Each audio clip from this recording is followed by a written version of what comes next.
You better lock in and buckle up, bucko. Because you're in for some more mysterious footage that kept me up all night. I'm Jet Ski Chuck. Man, roll that intro.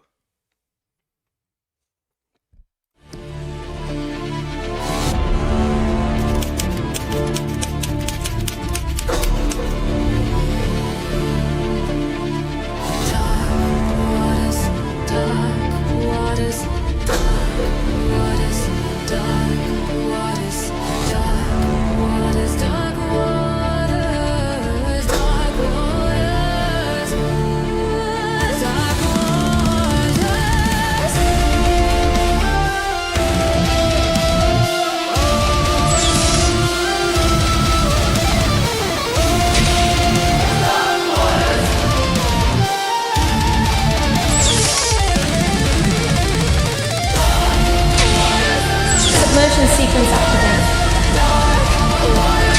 Depressurizing.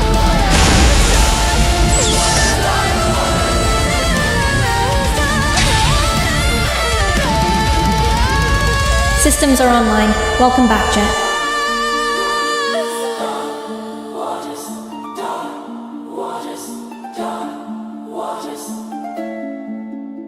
Dark waters. Let's go, everybody. How are we feeling?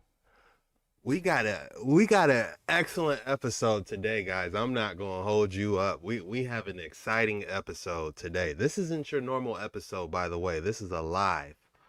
This is where I get to react and talk to all my friends. How are you guys doing, man? How are you guys feeling? Denise in the building. Stacy. Dark Waters 9 members, stand up. Josh, what's good? Perfect timing.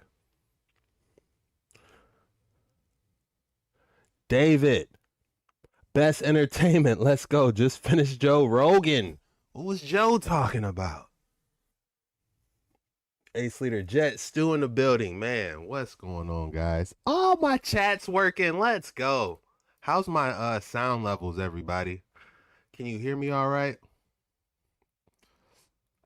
I'm so glad my chat's working. I was worried. Is my chat gonna work or what? All right, let's get the sound levels decent. I apologize for my last video on Dark Waters. Sound was a little bit too loud. I get a little excited, y'all. My apologies. I just be getting excited. I be working on this new music. And I'm like, man, I can't wait for them to hear this. Can they hear me? Is the music too loud? You know, but it might have been too loud last time. My apologies, gang.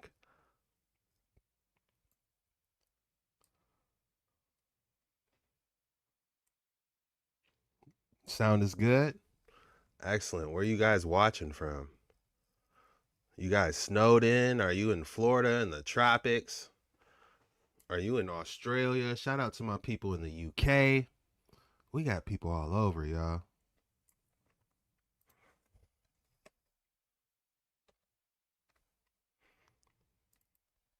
Where's my music?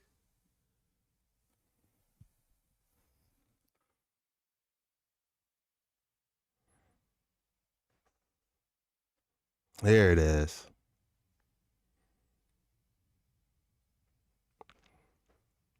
We want to listen to that city. I call this song you guys are about to listen to City Lights.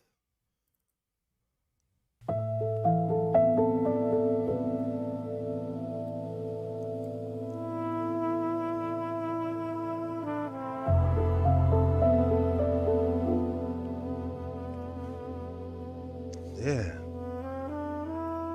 Yeah.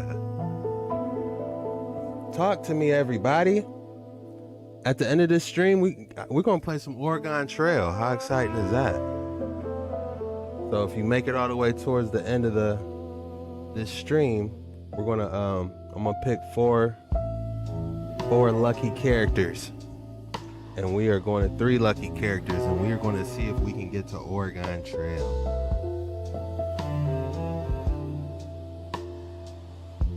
I do sleep in here, actually.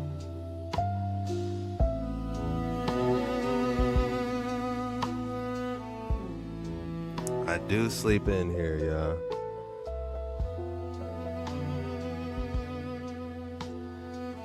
I love you guys. I just want y'all to know that, man. I'm already feeling better. I was feeling a little down today, I'm not gonna lie. But as soon as I get on these waters, I feel great.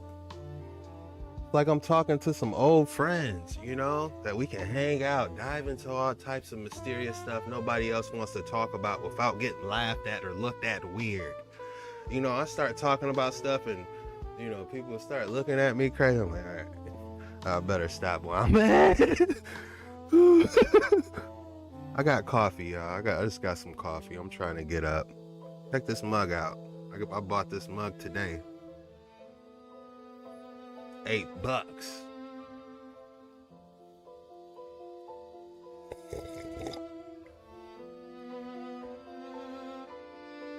Kathy, we love you too.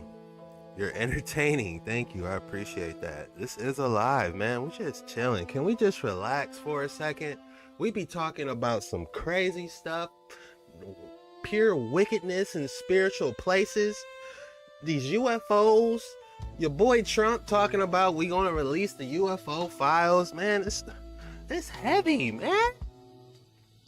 It's heavy.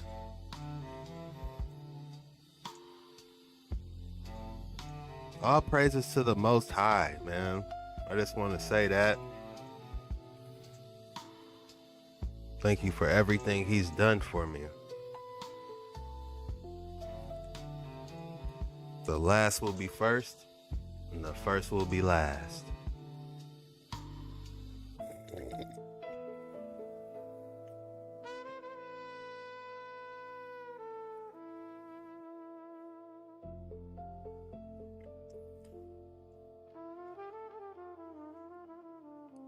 We do need a meet and greet, man.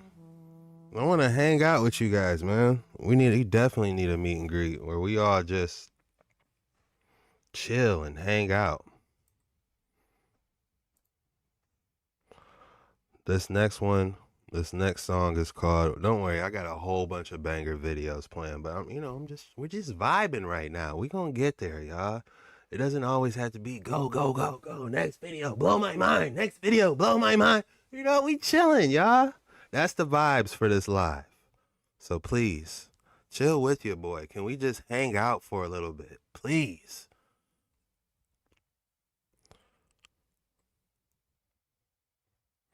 This next song is called How Silly of Me.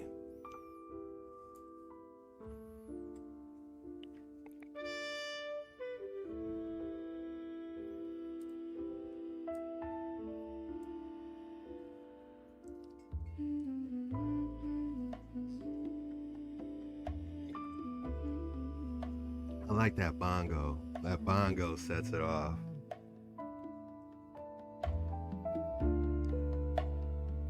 A silly love is here, a silly love is stay, and I know you and I. But yeah, we're gonna get started. I'm ready, y'all. A silly heart. Song Intergalactic Janet. That's what I need to change this name to. I love that name. You guys are so creative, man. Intergalactic Janet. But yeah, the theme tonight, we're gonna piggyback off my last video where we were talking about aliens. I got a couple aliens released. You know, just my personal take on aliens. We don't know what type of mysterious genetic experiments they may have did back in the day, and who knows what's operating in these skin suits. You know, I'm leaning towards demon skin suits and like they are genetic experiments. That's what I'm thinking, you know. So that's what I'm leaning towards. And they're beyond the outer wall. Do they operate inside Middle Earth? Quite possibly. Reptilians, aliens, there's probably so many different variations of the species, you know?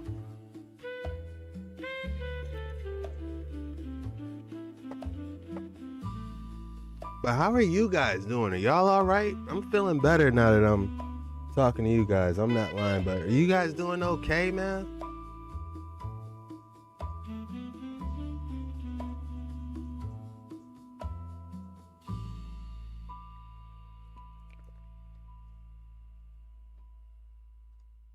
This is Dark Waters Night. Alright, let's get to it, y'all. Let's start. We're gonna be diving in.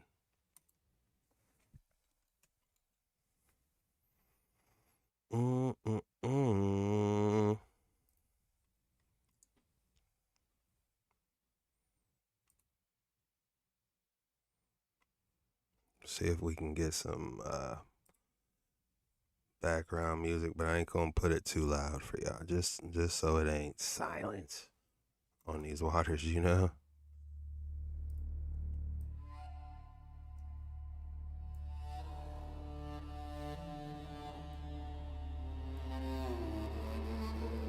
This one of my favorite ones right here. I love this one. I don't know how do you say that musical instrument? A didgeridoo? Didgeridoo? Alright, let's get to it, gang.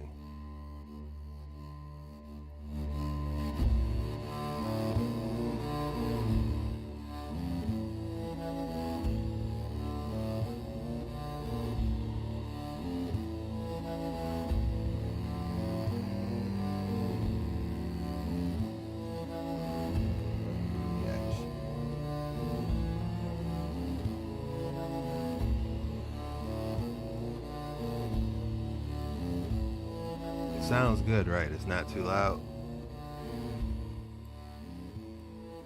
Maybe right there just to be safe.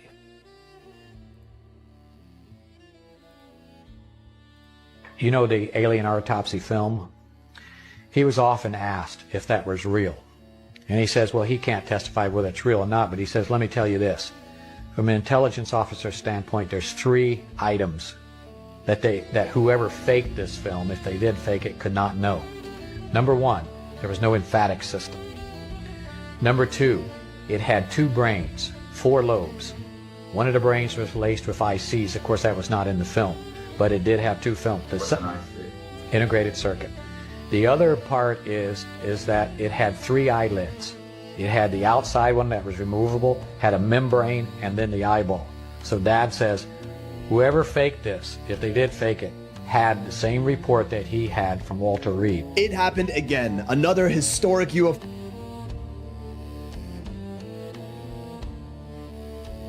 Real quick, I wanted to talk about this. He said, whoever, if this video was fake, there was some stuff we shouldn't have known. It had 3 eyelids and all this extra stuff. When I see elaborate Film. when I see elaborate, you know, specimens like this, it makes you think how hard someone's gonna go without a Hollywood budget. You know what I'm saying? They're not using this for they're not using it for no type of alien movie that I've seen, you know, so it's like how hard would they go for this if they're not taking this out of a movie? If this is just some random clip, that's just my initial thoughts. You know, out of all the footage that we see, you can't say that all of them got to be lying. You know what I'm saying? There's got to be something out there that's, you know, trying to give us a Hail Mary. Like, look, y'all ain't gonna believe this.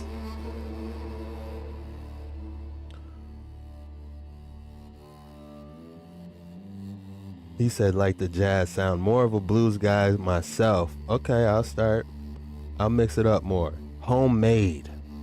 Correct. Maybe they aren't people. Sending positive vibes from England. One thing we can agree on, we all need a friend like Chuck. Thank you, James, for that. That was incredible. Thank you, man. But you do got a friend like me. I consider us all friends. We just hanging out, chilling today.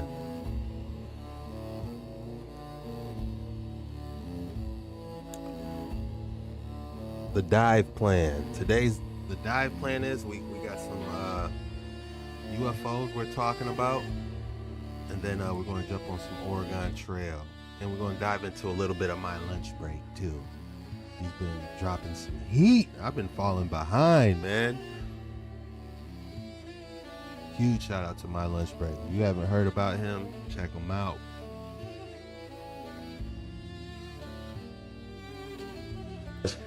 Whoever faked this, if they did fake it, had the same report that he had from Walter Reed. It happened again. Another historic UFO hearing, and I can't believe what they just told us. Immaculate Constellation, UFO factories in our oceans, high-definition videos of the non-human technology, confirmation that we have captured and are replicating them, and intentional government disinformation programs that covers it all up. The 214-page testimony is titled, "The United States Department of Defense and the intelligence community are withholding information about anomalous phenomena from Congress." And it's thick with information, a lot of which wasn't even covered in the 2 hours. See, when Trump said he was going to come out with information, like, I'm not going to lie, I got a little excited. I'm like, finally, you know, what president have we ever had that said, look, I'm hitting y'all with some UFO information, man. It's going to be a lot of it. You know, I know what everyone's saying, you know, it's a distraction, you know, but you got to admit, you want to see it. You know what I'm saying? What is he going to release? Is it going to be something along the lines like this?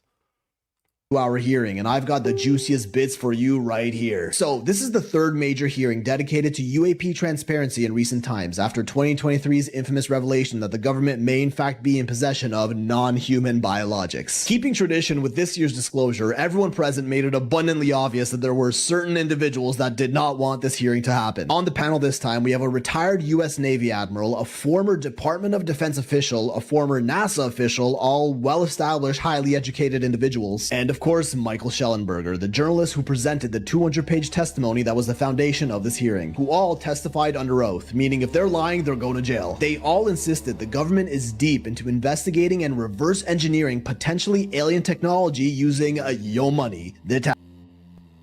Lord, what about NASA? What they doing? Yeah, weren't they supposed to go to the moon? Like, I feel like if we're going back to the moon, that should be all over the news, you know. They should pull all public schooling, they should sit everybody in front, news coverage, you know, from the rocket liftoff, you know what I'm saying? It's just being downplayed, you know. If we look at, hold on, activate submersible. Y'all done got me started.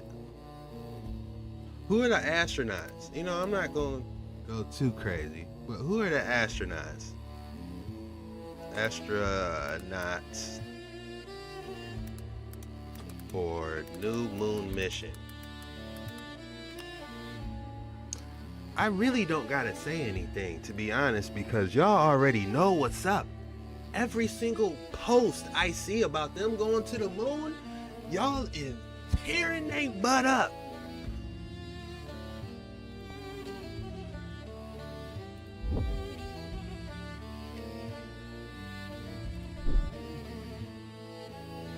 I don't even gotta say nothing.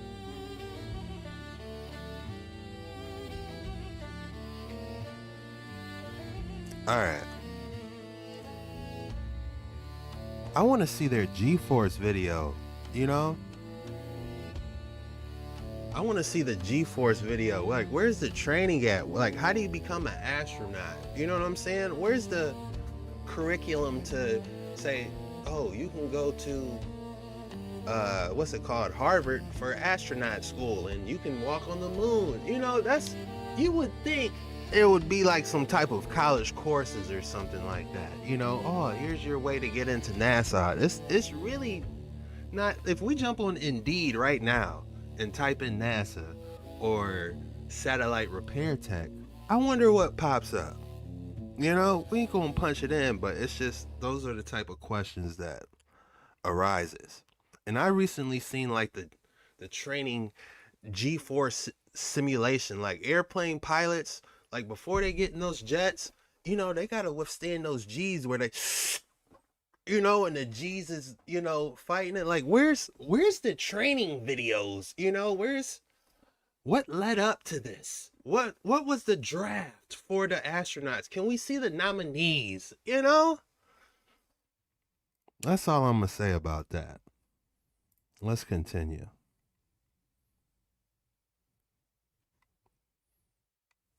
What's good? Heartfelt. David in the building. Space Academy. This channel is awesome. Thank you. Someone said, go to college, join the Navy, become a pilot, but in the time, be good, you'll become an astronaut. Yeah, that's one way I could see, like, you get, like, selected, maybe. You know, if you play your cards right, maybe. You know, you join the Navy, they see, oh, he's super talented pilot, like how they did Will Smith. What was he, the best on, what was that movie called? Damn, what was that movie Will Smith played in? It was, not Men in Black, Independence Day, that was it. You know, he was the I believe he was the Air Force One pilot, if I'm not mistaken. He was the Air Force One pilot, and they recruited him from the Air Force because he was the best. So what you just said actually makes sense.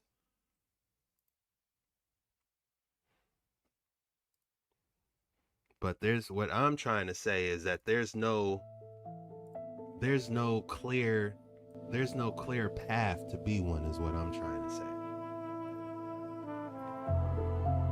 Somebody said Top Gun. Was the new Top Gun any good? I was gonna watch Oppenheimer tonight. That's what I was personally gonna put on. Finally caught it live. Welcome, Harley. Salute.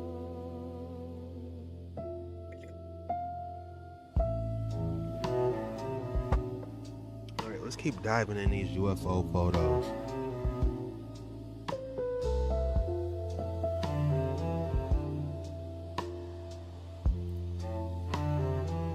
Taxpayer without actually telling you what they're using your money for. A lot of which comes from the enormous tax money funded Pentagon budget. And you want to know a little secret? The Pentagon has failed the past 7 consecutive tax audits and has in fact never passed one. Meaning the nation's largest government agency isn't able to prove what it spent its $824 billion budget on, nor can it account for 60% of its $4.1 trillion in assets. Imagine.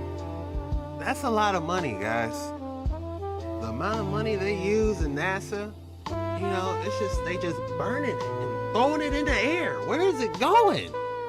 You can't use that much F-22 fuel in the world.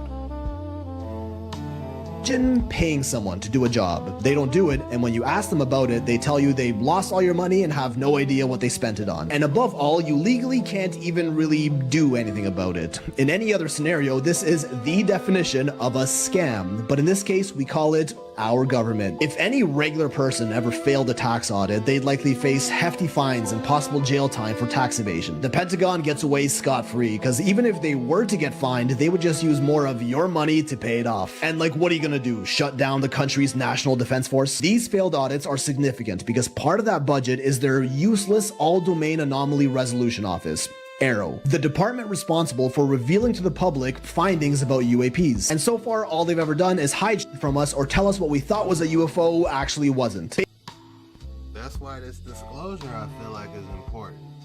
It's all lining up. See, we got this movie that's coming out. You got to think of how the higher ups work together.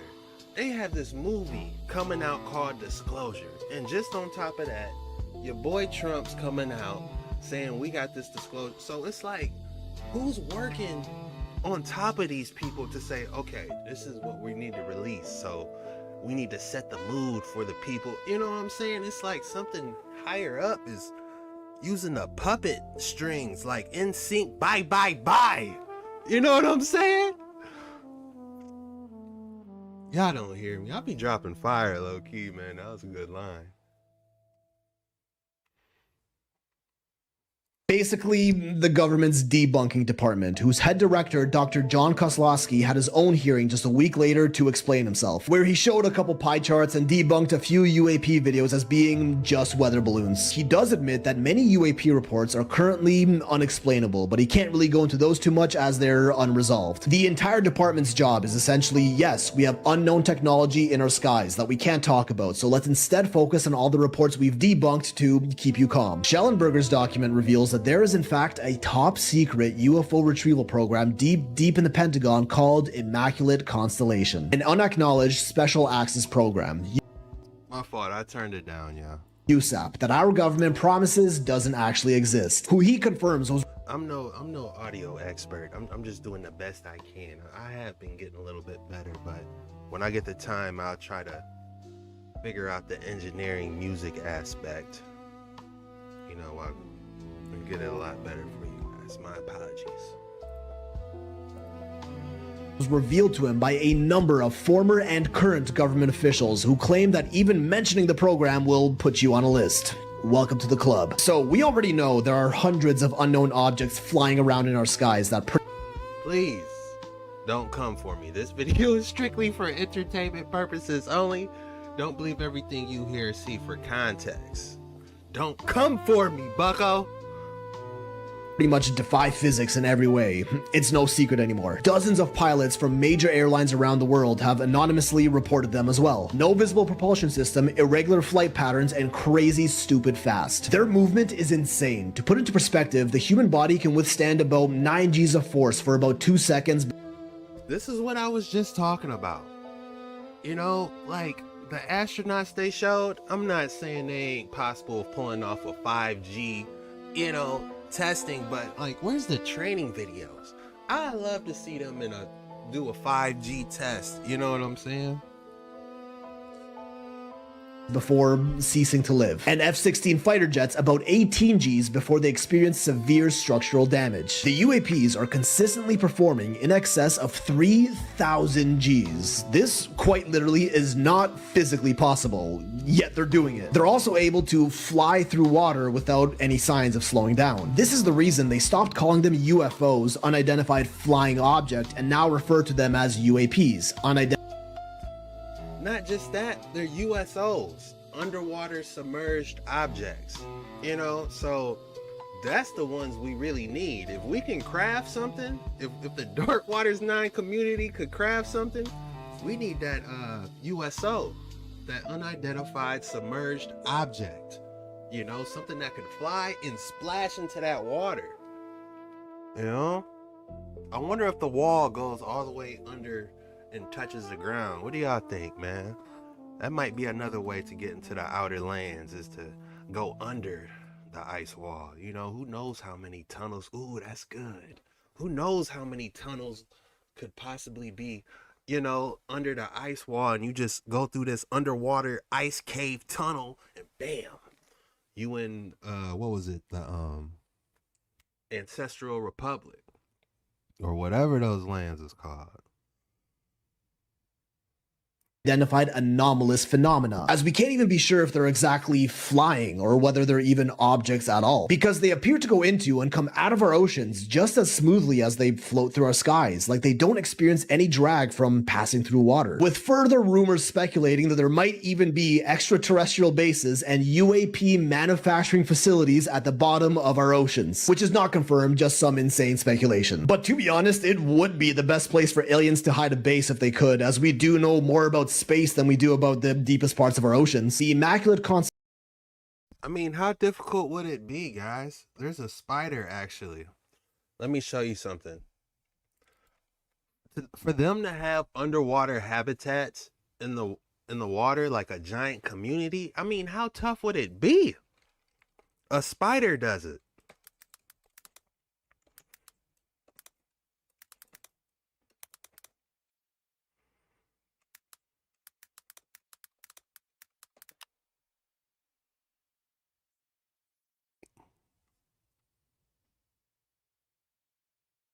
Check this out. Look at this spider. This spider literally creates a bubble around its body and it drags it underwater and it's able to breathe underwater. Look at it. So, look at this blue image right here. And it keeps doing that. It keeps doing this until it has enough water under the water, and it can literally breathe underwater. How tight is that? So to think that there's, a species, or we're not capable of having an air pocket community underwater, it's not that far-fetched. When nature shows us, it's already doing it.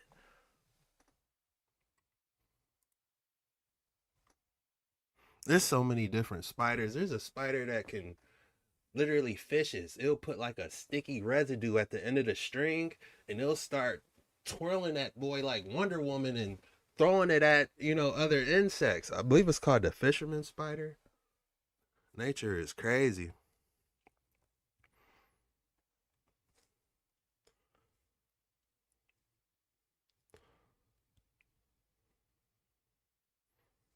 Sea people. Someone said the sea people.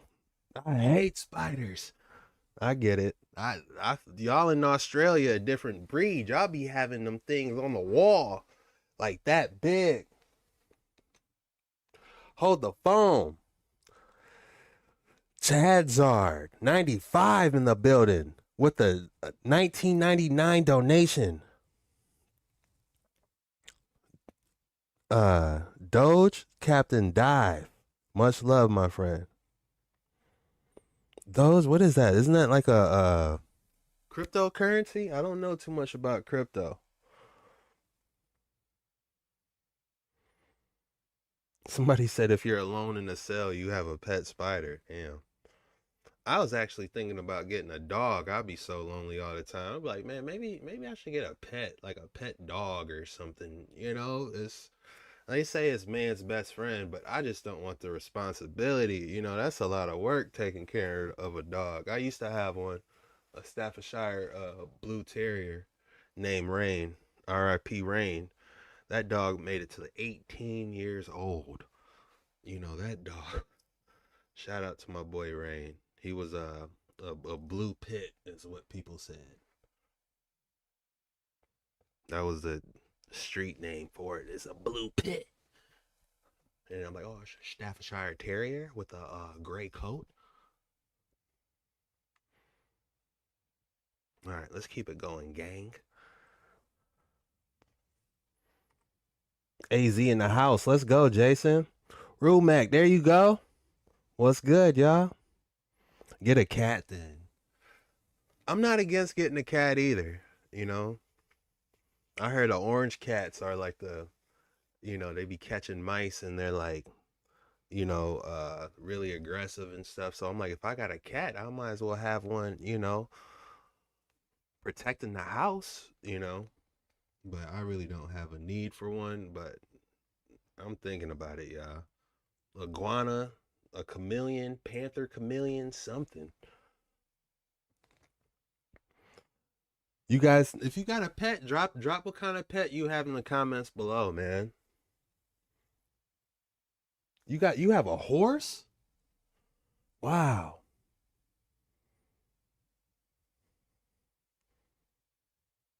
Horses are nice. The horse is in your house? That's crazy. Cats are far less work and attention required, but they secretly are. I know. I used to have a Himalayan Seal Point Persian. Have you ever seen the movie Homeward Bound? It was the same exact cat from Homeward Bound, not the cat that acted in Homeward Bound, but his name was Sammy. The cat's name was Sammy. And what you just said is 100% true. Don't get nothing to drink at night because he'll run up, slap your ankles, and then run off. He'll even bite your ankles and then run off. and you quick look, and he disappeared in the shadows because it's nighttime. Those cats definitely be plotting, and they'll just be looking at you the whole time. You know, you don't know if that cat gonna go right or left.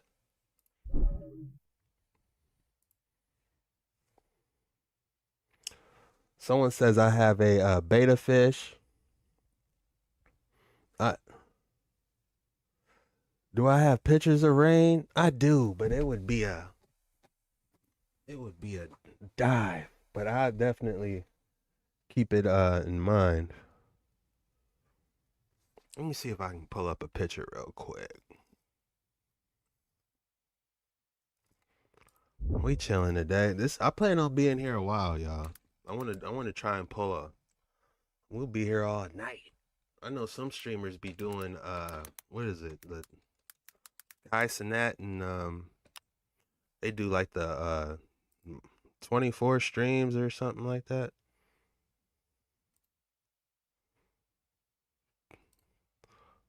"24-hour streams."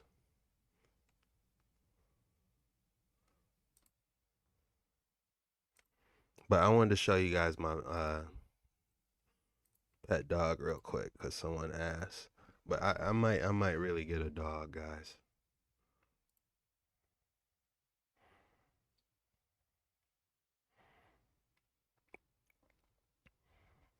Someone says I used to have a red nose named Coco's. That's beautiful.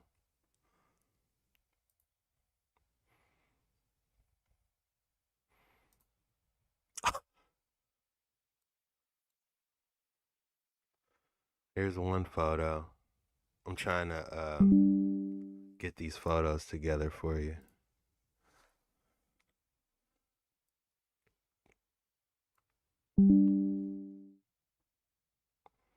This was back in 2008. You so 2000 and late.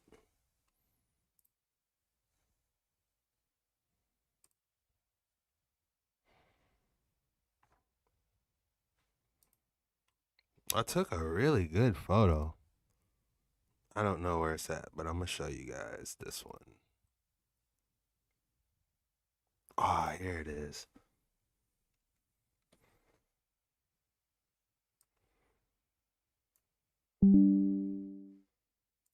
I love this dog, guys. I still do love him. And I have a crazy story I'm gonna share with you guys about him.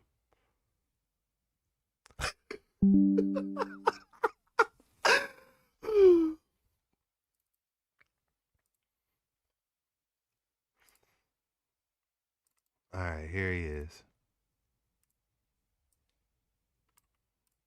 What's my dog, Rain?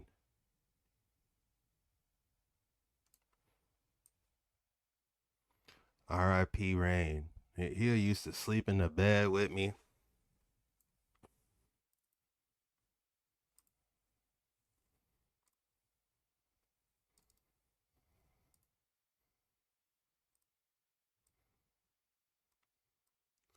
Y'all gonna laugh at this next one. He was 18 years old. Look at him. He wouldn't hurt a fly. You know, Pitts get such a bad rap. You know, but he wouldn't hurt a fly. If the window's open and the wind blows too loud, he's getting under the covers. He wouldn't hurt a fly. You know? I miss my pet, man. I miss a lot, man. I do. But yeah, this was my dog. This was my boy Rain, man. I share a story with you. I went to my mom's house, and that's where he was staying. The last place he was staying, and I opened her door, and I felt like something brush up to my leg because I'll go to her house so many times. And like when I open the door, like keep in mind this doesn't happen all the time. Like I'll go see her and not think twice of it, but it was just one day. I wasn't feeling good at all. Keep this in mind. Like this day I was having like extreme uh panic attacks. I was having panic attacks at the time, you know, and all praises to Yahushua, I overcame that. And I went to see my mom, and as soon as I opened the door, I felt him brush up against my leg. And I looked, I could almost like feel like I could see him. I don't know if I was feeling so bad to the point I was, you know, merging into the spirit realm. I don't know, but that was the first thing that came to mind, you know, and I'm like, that's crazy. Like I could literally feel him like brush up to my leg. I can hear his footprints and he can like walk off. You know, that was one of the most craziest experiences I've had in my life, you know, spiritually. Um yeah, I just wanted to share that with you guys. I don't know what it meant, but I really like it wasn't just, oh, this is where he used to walk. Like I felt him like vividly, you know. It was him. He was like, yeah, I felt, see, I'm not the only one then. That's the veil. Yeah, that's what I was thinking. Cause this day, I mean, I'm battling serious panic attacks where I'm just trying to have the will to live. You know, I mean, these panic attacks was bad. And you know, I'm going over my mom's house and it was I felt them. I'm like, man, that is crazy. You know?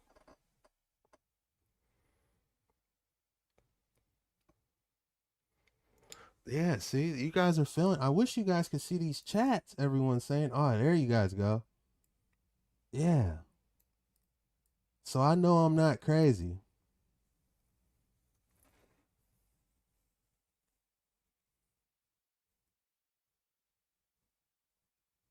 Did you guys get another dog? Like what did you guys do?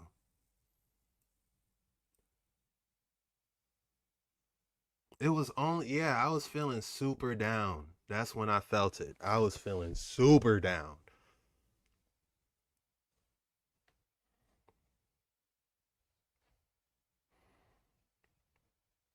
But yeah, that's my boy Rain. I don't got no pictures of Sammy, but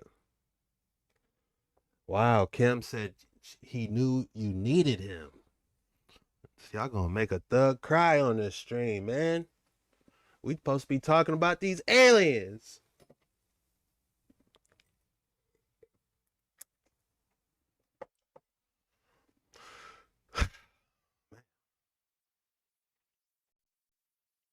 Yeah, let's get back to it, gang.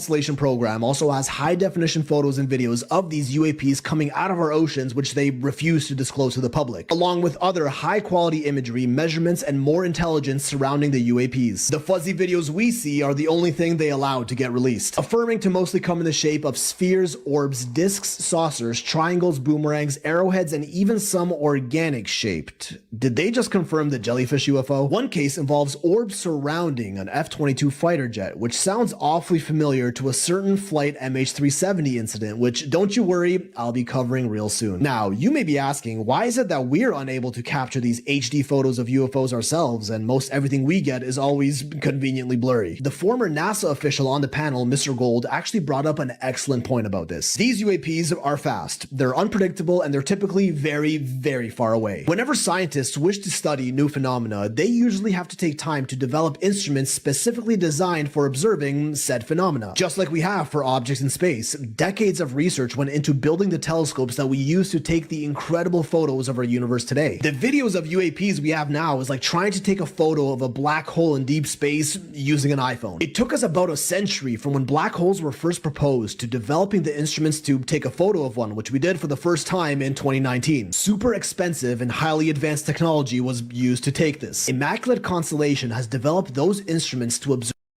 Real quick, reacting to what you guys are saying. He was coming to visit you to calm you down. Dogs do that anyway. They can sense stuff we can't. But in the spiritual realm, that is insane. That is, guys, I kid you not. You know, this is, I talk from the heart. I don't plan. Every time I do these videos, I got kind of got a little bit of a plan, but this is all freestyling from the heart. You know, I'm not making this up. Observe UAPs in detail and they don't want to share the pics. Allegedly in possession of a 13-minute long HD full color video of a white orb UAP coming out of the ocean off the coast of Kuwait before getting joined by another orb and then moving out of the frame. In another video, the crew of a Navy aircraft carrier watched a small orange-red sphere fall from the sky down to their flight deck and then zipping away. Multiple somethings are definitely out there. Yet the Department of Defense has denied the existence of UAPs over and over again, only to acknowledge them after they get revealed to the public, hiding it all under the guise of national security, and that there is definitely nothing more to show beyond what we've already seen. But don't worry. Did you see him dropping something off?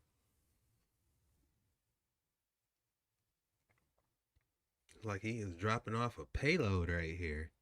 Beyond what we've already seen. But don't worry. Watched a small orange-red sphere fall from the sky down to their flight deck and then zipping away. Multiple somethings are definitely out there. Yet the Department of Defense has denied the existence of UAPs over and over again, only to acknowledge them after they get revealed to the public. That's a good one. Interesting.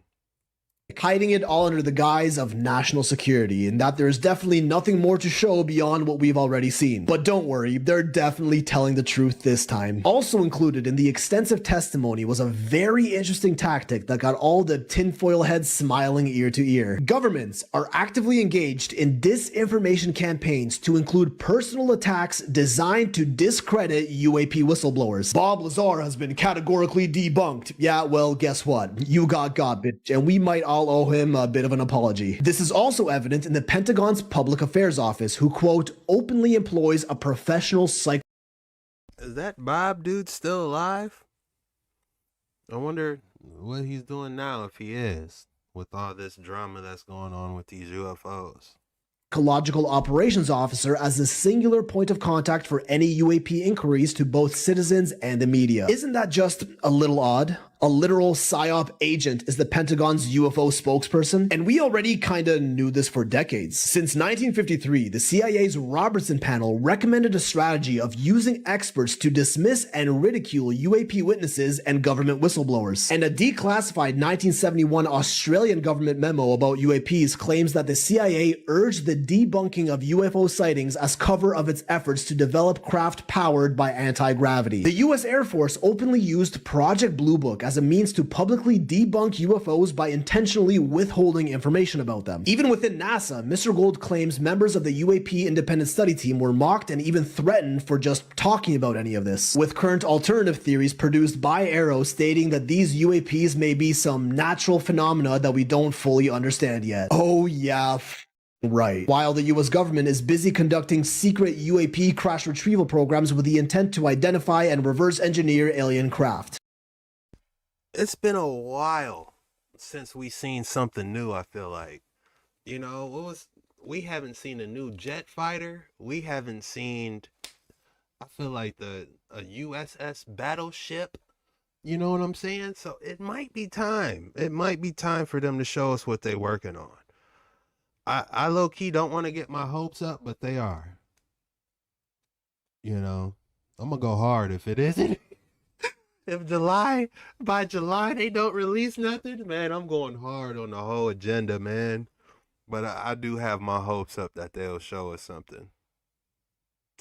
Just as Bob Lazar already told us over 30 years ago. Roswell, the infamous 1947 UFO crash in New Mexico that started it all and was mocked for being absolute nonsense, kind of confirmed at this point. I actually been to Roswell, New Mexico. Well, I drove through it. I seen the meteor crash site. That was crazy. I can show you guys a quick photo of that while we're here chilling on these waters. This is my actual of me walking.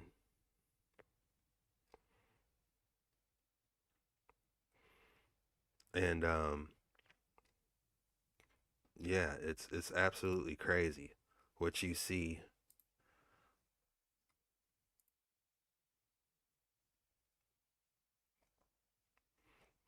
It's I don't know if you guys if you guys are traveling across country and you happen to pass New Mexico, this is something I highly recommend.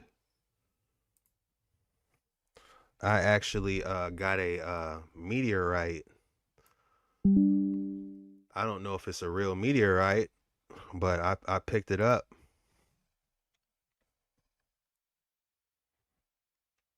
I'm gonna show you guys these images.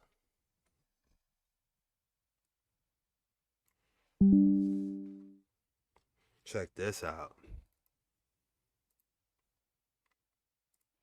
This I took this photo, by the way.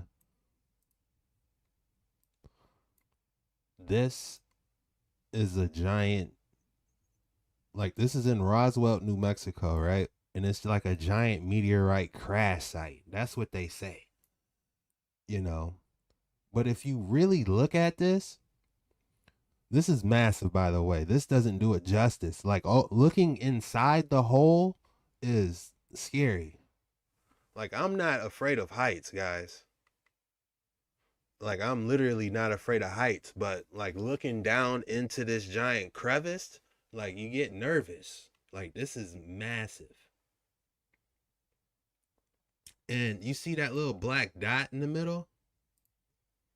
I don't know if you guys can see my pointer, but if you see that little black dot, you see that in the inner circle. I'm trying to see if you guys see my cursor so I can point to it. But anyways, that's a house down there. Like, that's a literal research house.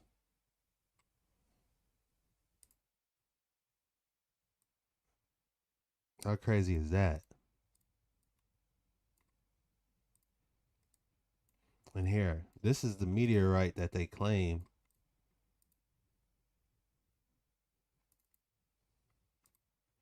That they claim that hit it. Hold on, here's another image.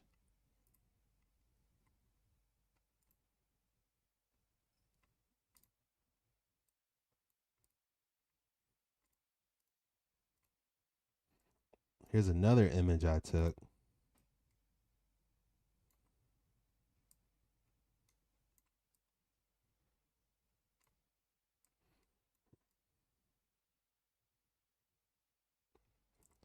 And this is like the observation deck. But like, you see where that young lady's standing, you get nervous when you're looking at it because it's so deep.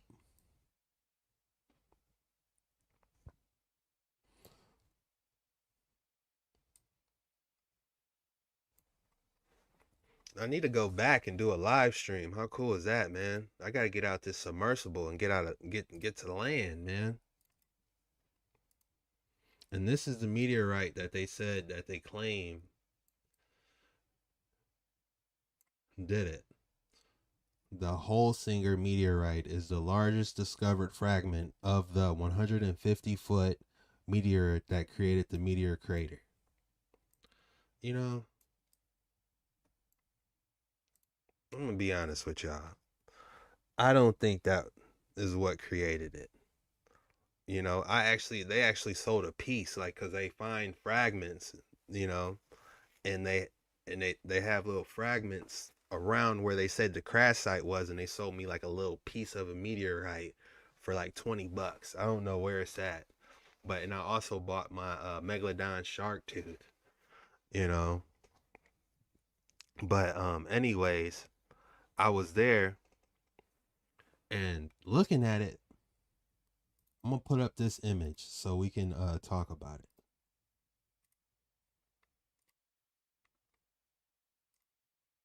My problem, my problem with this being a meteorite crater is this is coming directly down.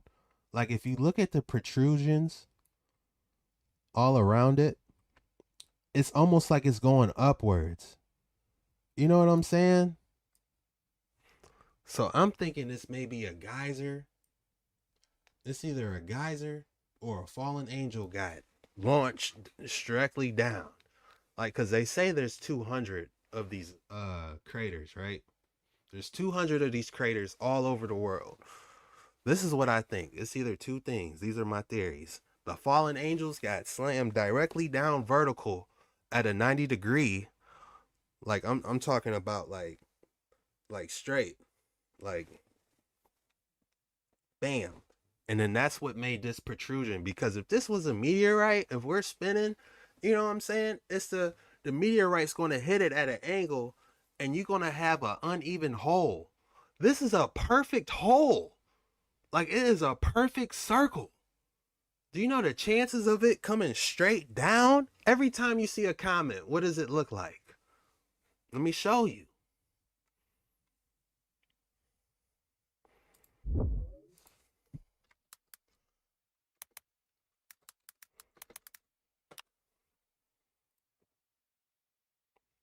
Look, I just typed in comment, y'all.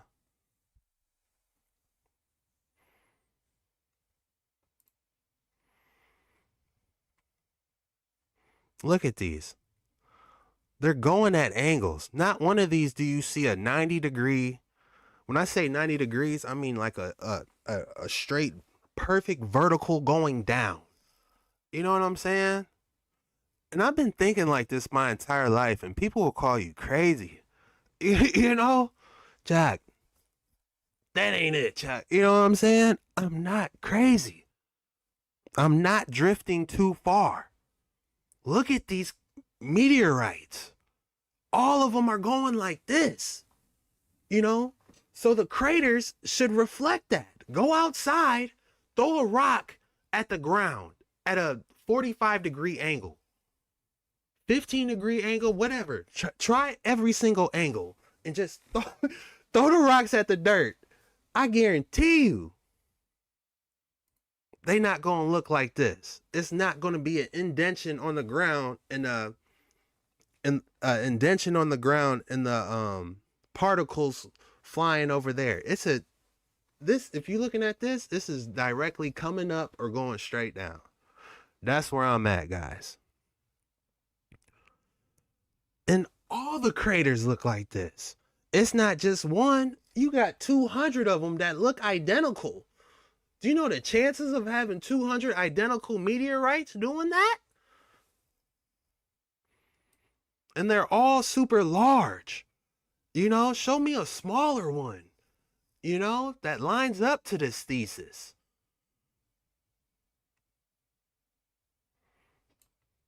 All right, y'all, that was my dissertation on meteorites. Oh, somebody said the moon. Why would you say that? Damn. Who said that? Stu? Stu, why would you say that? Ah, shoot. Why would you say that, Stu?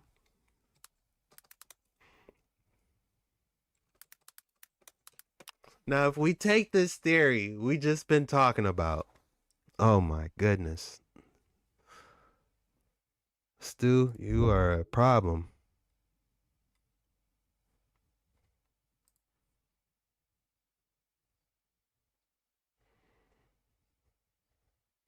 Stu, why would you say that?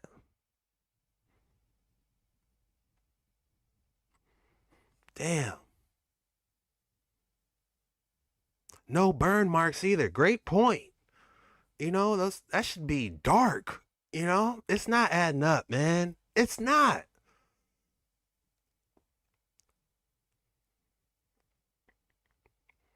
Now we got to talk about the moon. Because I'm genuinely interested on what it is. Look at this. Look at these craters.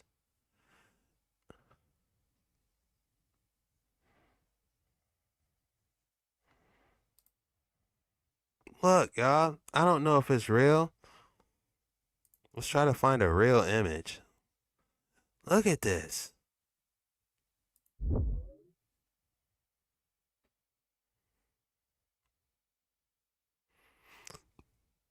What is this then? Oh, come on. What is this then, y'all?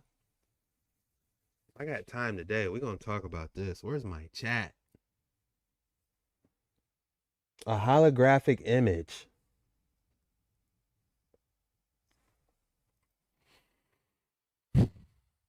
I wonder what caused all of these craters in, man. Are they geysers? Was this an ancient battle? Wow. What if this was a battleground? But it's supposed to be holographic, right? Isn't that what he told us? You know?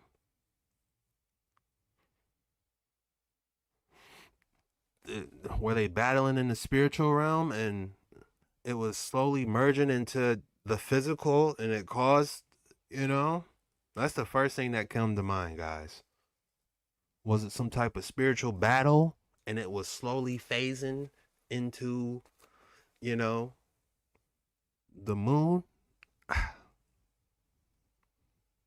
It's tough to try to pinpoint what exactly is going on here. I'm going to show you guys a better image.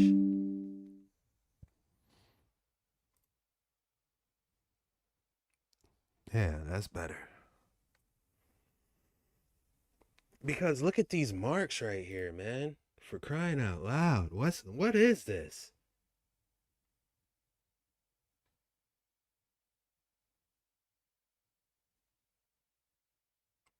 The moon is so mysterious. How they say it on Mulan? More mysterious than the dark side of the moon. You know? This is mysterious. I can't tell you.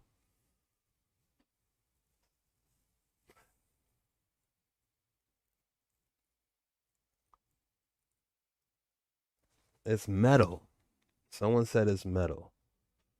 Notice how everything is being revealed. Man, they about to try and pop off a reset.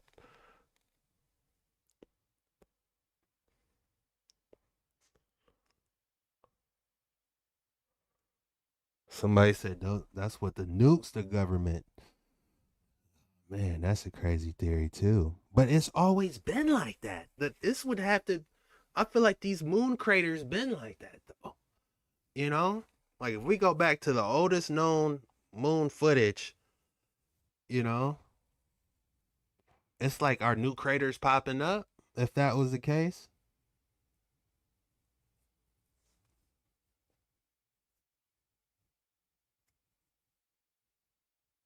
Someone said, I heard NASA don't come back. Well, they planning to orbit it. That's what they telling everybody. It does look rusty. It does, now that you said something. Is something inside it? You know, I've been thinking for the longest it's holographic too. But when you got some people say it's a ship and we look at this middle part, like it's almost like the front end of like a vehicle that's been hitting stuff maybe. I'm not looking past anything. I'm keeping my head on a swivel. You know what I'm saying?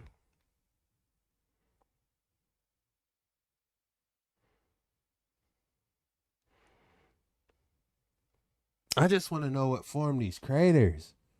Because if we diving into that crater theory, what is this? I don't know, guys. Moon is a holographic map that is projected out of Mount Muriel Black Sun and how the eclipse happens too. Yeah.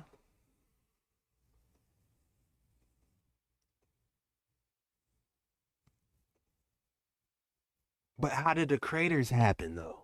That's what I'm trying to figure out. Would it have to be something in if this is being projected from inside the earth from the black sun or whatever, it would have to be like some type of battle that took place, man. This looks like a battlefield. Does it not? It looks like a battlefield went down. Like right here, explosion. Bam.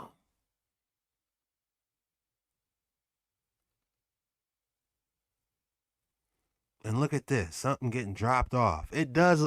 I would be lying if I told you it didn't look like a battlefield.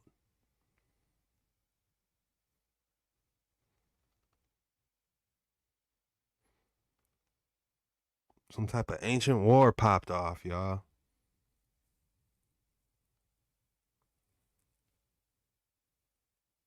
Anunnaki wars.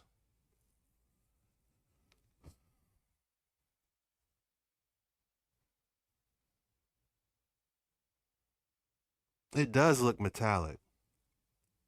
It does look rusty, but it's supposed to be holographic, right? Wherever the holographic image, for everyone that's like me and you're thinking, okay, Chuck, it's holographic. That's what they told us. They can't land on it. Okay, if it's holographic, it's being projected from somewhere. And wherever it's being projected from, something went down. That's what we trying to figure out right now. Something went down.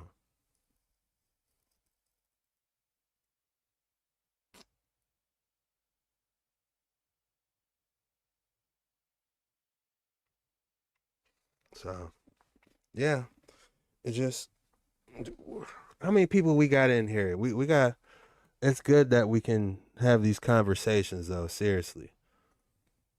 I feel like this is important.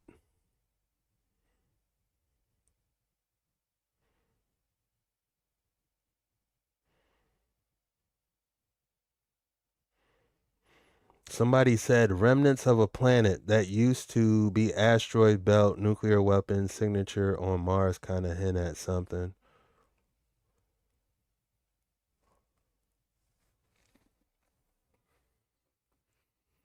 It's really, it really makes you think, guys.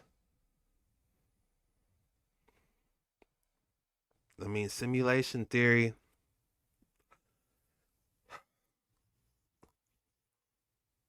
It's difficult.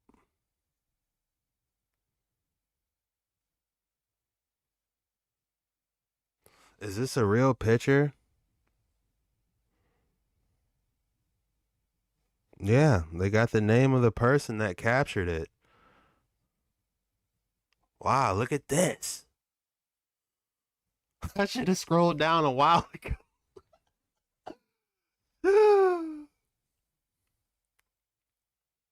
Look at that. It's like a oil leaking from a ship. You know? These alien ships got an oil leak. You know? It doesn't look real, but could it be?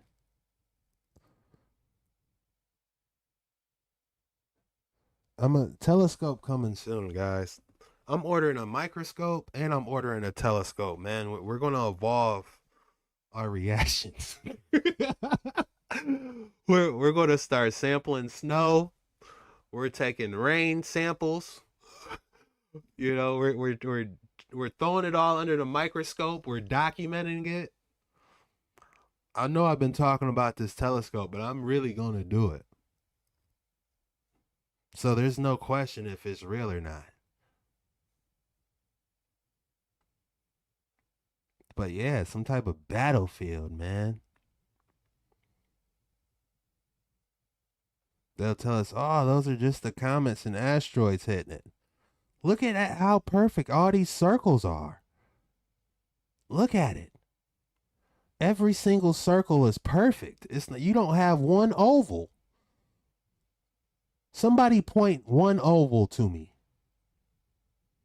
Look at this. This right here looks like what I was just showing you guys.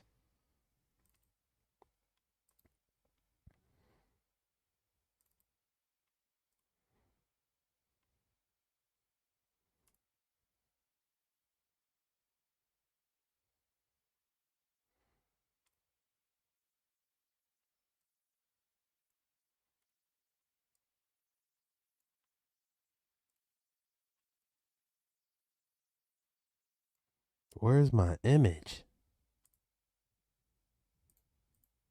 All right, we're just going to do it like this. If we go here,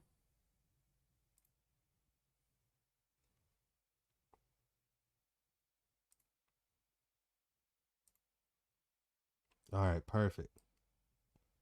All right, guys. If we go here, look at this picture right here, right? Take a good look at this picture. This giant picture is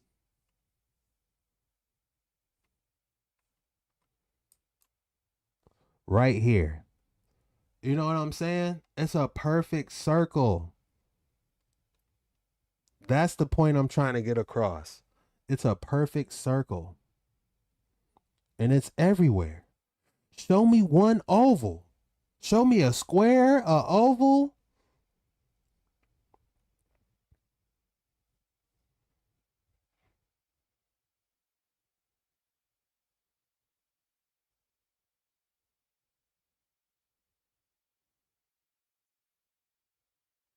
If it was geysers, where's all the water? You know, so that's what's making me allude to some type of battlefield. Or if it did have water, man. If you want to think about something even crazier, you know, imagine, you know, a earth all dried up. That would be crazy. If you really want to go down the dark waters, imagine earth completely dried up. And we can look at the entire earth dried up. What if this is a long lost, you know, if you really want to take a dive? How deep do you want to go with this? It's a holographic projection from where? An ancient battlefield we can't get to? I'm going to say that one more time and we're going to move on. If this is a hologram, where did it come from? Is this a hologram of an ancient battlefield that somehow we can't get to?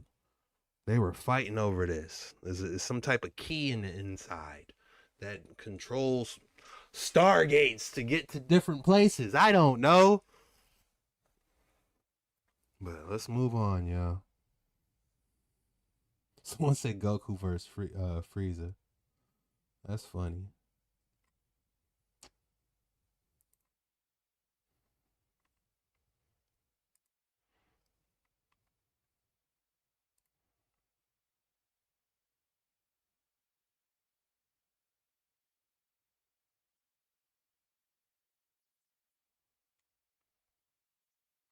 Very interesting, to say the least. All victims of the government's malicious disinformation efforts that fooled everyone. Now, I'm not saying that, I don't know, your favorite internet debunker is a government agent. They're probably not. But it is possible that the experts or the data used to debunk these theories could have been planted by intentional government disinformation operations like these. But don't worry, I'm sure they drew the line at UFOs. I mean, there's no way they would ever use this admittedly genius tactic of using experts to discredit theories they don't like on anything else, right? The panel of experts suggests the US is in possession of these non-human technologies and are replicating them, as are our foreign adversaries in a decades-long secretive arms race, as well as experimenting on the non-human biological bodies recovered from these crafts too, which puts the US military and the Immaculate Constellation program in direct violation of their constitutional duty to notify Congress and the public, that's us, of their operations. Both Trump and Obama have confirmed. Somebody said something interesting. Somebody said it's Nibiru after it died. That's crazy.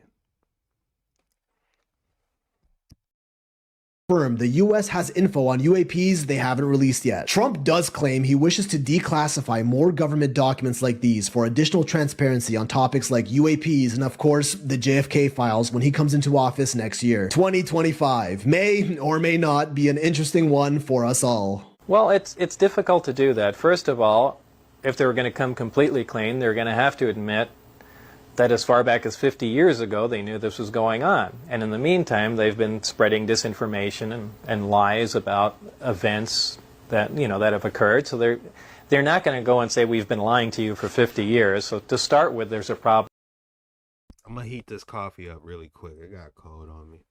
there. Even if they started today and said, well, we found out a couple things and here's what we found out. Because these systems are advanced and they pose a real unique function, they present a substantial weapon potential. And because of that, all the information is certainly not going to be released. However, I've always wondered why at least the existence of the craft, at least a statement to the effect of, we have found some material, we have some information. A lot of it pertains to national security. However, we can verify the existence of life elsewhere other than Earth and technology that we have, and perhaps release a little bit of information here, but they're not even doing that. And on that note, there might be several reasons that we haven't thought of. Who knows what beliefs that it might interfere with? It's a scary thought. We've pretty much put ourselves in the center of the entire universe, that we're the most superior race, and it might upset people to find out that we're really not that significant. Well, with that thought in mind, do you think perhaps maybe that the aliens themselves may be saying, look, it's better if you just kind of keep it quiet and let us just go on about observing your little Disneyland, and you think that might be part of it too? It could certainly be part of it. It could be the architecture of the whole plan might have been laid down by them. Who knows what kind of communication, if any, that we've had. But again, your guess is as good as mine on that. How many different types of the craft did you see? Just one, or were there other styles? Well, there was one craft that I worked on. That craft was a very sleek, thin-looking craft compared to the other ones that were there. There were nine craft. I nicknamed this one the Sport Model because it was a very sleek-looking 50s style flying saucer looking thing, and the name pretty much stuck and people were using that name. I really don't know much about the other crafts other than the fact that whether it was accidentally or just a coincidence that I happened to see them one time. All the hangar doors were open at one particular time when I was there, and normally they were closed, but for the most part the only information I have is on the craft that I particularly worked on. So you don't have any idea whether the other craft came from different systems or they were all from the same system? You have no idea about that? Well, I do know for a fact that... Hold on. While he's talking about these crafts, I want to bring something to our attention.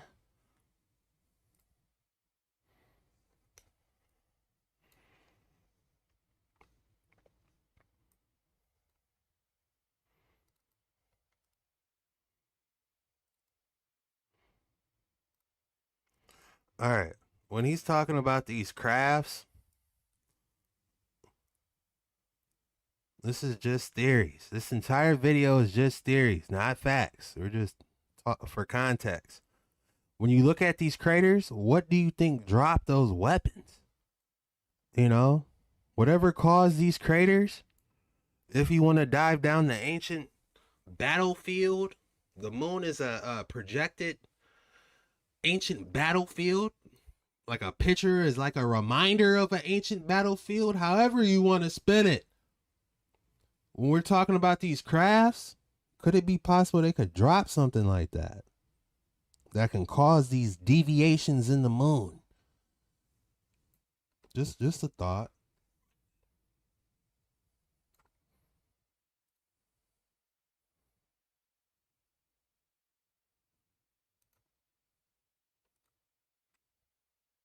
That the power and propulsion system in all the crafts were the same.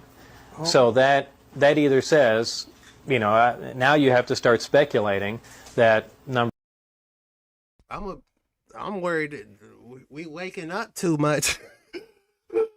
Cause so much is getting revealed. When was the last time a president said, I think this is the first time ever they said we gonna talk about UFOs and all this, it's once we know too much, they gonna try and pop off a reset, man.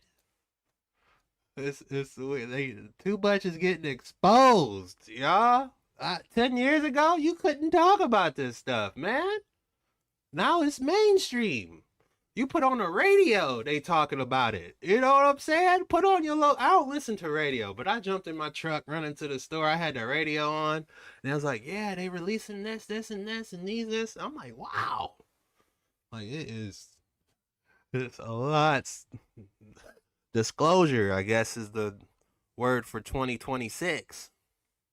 Number one, they either all come from the same manufacturer, or number two, someone is subbing out parts. And, your mind can run away on this somewhere, because you see, obviously, a vehicle like this is produced. Well, there must be a factory somewhere, and, eventually, your mind just runs off with you, and you have to draw a line somewhere. Of course.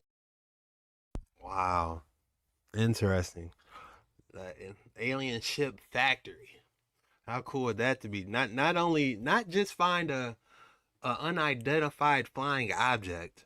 That's cool in itself, but imagine finding a factory where you could see the process of how they made those. That's interesting.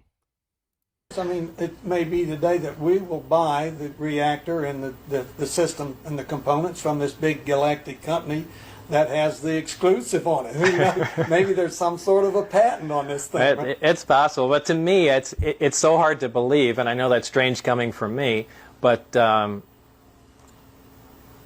kind of draw a line between the actual alien existence and a social structure, and I think that's to keep my sanity, and I pretty much only deal with the stuff that I know for fact and had hands-on experience with, because your mind can really run away with you, and who knows what's going on. You'll find yourself standing outside staring at the sky wondering why no one's going to talk to you. And so to keep my sanity, I just deal with what I actually know to be fact, and try not to speculate too much. Hey guys, we know how to get out the straight jackets. If you see my last videos, we know how to get out of straight jackets. So when they put us in straight jackets, you just gotta go, and you gotta get that one arm free. Then you get that other arm free. Jump over, pull your arms in front of you, and then pull it off, y'all. That's how we get the straight jackets off, man. Lord. Just keep my tinfoil hat on me when y'all do come get me. When you put me in a straight jacket, keep my Magneto helmet on me so I'm not getting hit by all the G's at least. Getting back to that, did you actually see the craft that you worked on fly or Let's go. Max with the $5 donation. With the critical hit. Hey, operate? Yeah, I did. On one occasion close up, and on several occasions from about 10 miles away. On the one particular occasion, there was a test flight going on. They came and got me to witness a short duration flight, and I stood at the door of the hangar, and the craft lifted off the ground, which was an amazing sight in itself, something about 52 feet in diameter, virtually silently lift off the ground and just move around a bit and set back down. But that was the close range operation I got to saw. Can humans duplicate that vehicle? At the time I was there, that was not even. I want that mug. My mug's a little bit cuter. I scored this for $8. I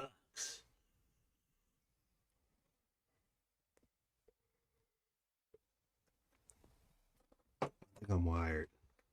I'm up now. I'm wired. In the realm of possibility. How about, are they able to fly them? Well, there was. Be able to fly them? Well, there was a test pilot flying the craft, so apparently we had developed the expertise, at least to lift the thing off the ground and move it around. I just watched Prometheus the other day. Man, that's a crazy movie. After I watched Prometheus, I'm like, I need to know the entire story. I need to know when the first Alien video came out, and I need to know how it ties in with Predator, and I want to watch it in chronological order. So I had to watch The Prey first. Believe it or not, it's on Disney. It's called The Prey. I liked it, man. It got a lot of bad reviews, but I liked it. I wish the people they portrayed to be the Native Americans in there spoke their own language, but I enjoyed it. It was a good movie. I enjoyed it. You got to see the Predator in action, use all his high-tech weapon with the latest CGI. That's a win in my book. You know what I'm saying? So I watched the Predator, and then after the Predator, they said the Prey on this with the girl. It's the Native American girl. And then after that, it was the Predator with Arnold Schwarzenegger and the guy that played on Rocky. I forgot his name, man. But y'all know who I'm talking about, the black dude. And that was my first time ever watching it. Like I'd never seen The Predator before, and I'm like, wow, this was good. Where when what was his name? Arnold Schwarzenegger. He was sitting on top of the cliff, and he had all that mud on him, and he said, ah! I felt that. I'm like, man, this movies used to go hard. There's so many. I haven't seen none of the Rambos. I know, y'all, it's terrible, but I'm going through there now, man.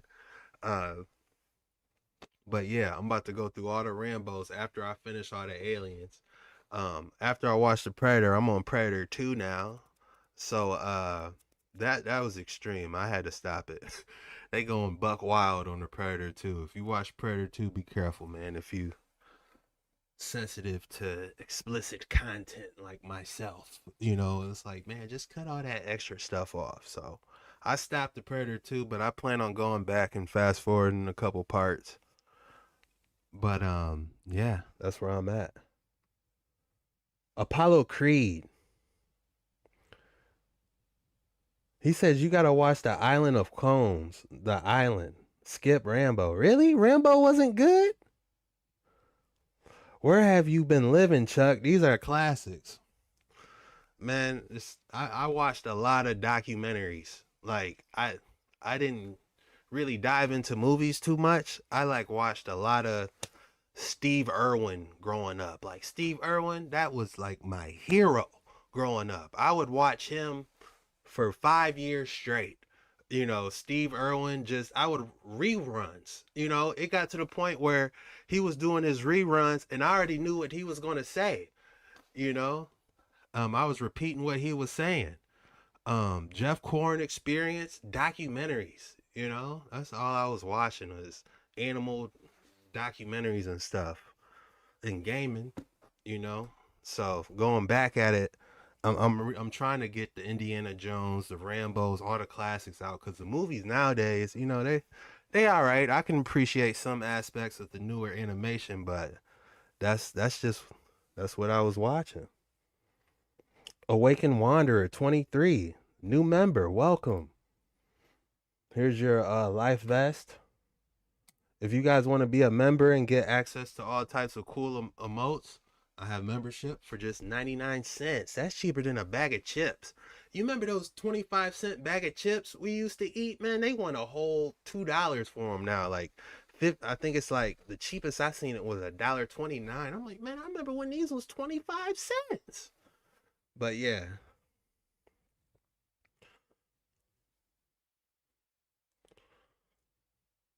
Discovery Channel, Shark Week. Yeah, I watched a lot of Discovery where they was diving into the Titanic and they had a submersible. I'm really doing what I love, y'all. This is just me. Like they took this submersible and then they went down into the Titanic, and they was getting samples. I remember when they would go take one of these submersibles and they'll go deep dark waters and all the fish are using like bioluminescence to communicate. You got like these viper fish, these angler fish that will jangle like a little light in front of them, and the prey will come get the light, and the angler fish got this giant Hindenburg jaw and it just scoop up the fish and just it's crazy.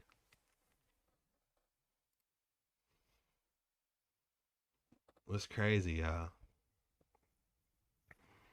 But yeah, that's what I was watching. I'm doing Rambo. I got to finish the Predators. I want to get to the Alien vs Predators. I can't wait to watch that. I do want to watch the Rambos.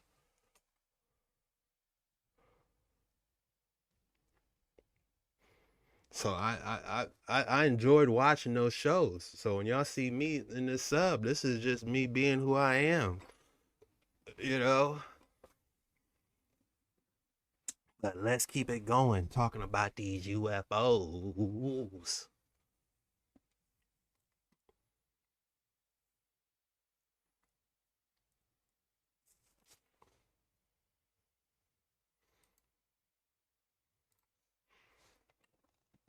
I still don't watch much TV, says Tiffany. I love a show and a few other shows, like anything educational. Yeah.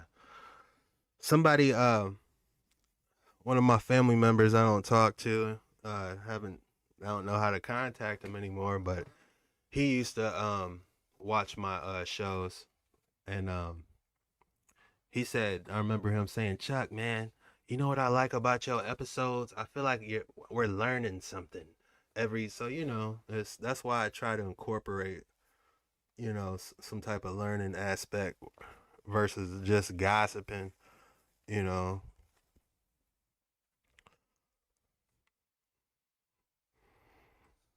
But I do find these UFOs interesting.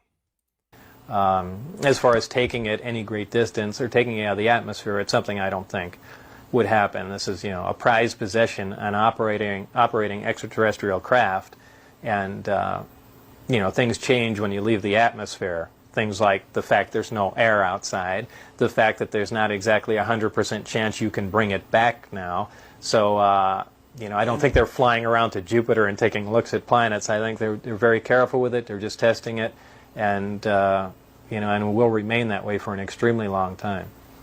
It would seem like the government would really be just all the stops would be pulled out to try to duplicate this, because this seems to me like the ultimate vehicle to move around, especially in our own solar system. Wow, we got 800 people in here. Best way, my boy Chazart, he said best way to be truthful and honest knowledge is to get a collective in here. Yeah, this is a hangout, man. We are chilling. It is wise to seek counsel. It is good to seek counsel. What is that? Submersible. That moon photo is crazy. I can look at the moon all day and just be captivated. So when I get this telescope, I'm gonna have to get some pain relief cream, because my neck is gonna just be locked looking at the moon all day. It's coming, guys. It's a learning curve. I gotta learn how to work the telescope and all that. I'm learning about microscopes right now, but I'm excited about that. I think I found the microscope I'm gonna get. It's got a digital interface. You can connect it to the computer and show you guys. Like, that's gonna take us to the next level, man. We bust out the microscope. I'm gonna have trays lined up. What are those things called? Those clear, what is it? Slides. Yeah, I'm gonna have slides lined up for us, man. Drop the rainwater on there. See if we can spot some nanobots. That's gonna be a lot of fun. I'm gonna document everything on the website. Damn, what was I looking at again? There was something I was gonna show y'all. Oh yeah. Console, my boy Chazart.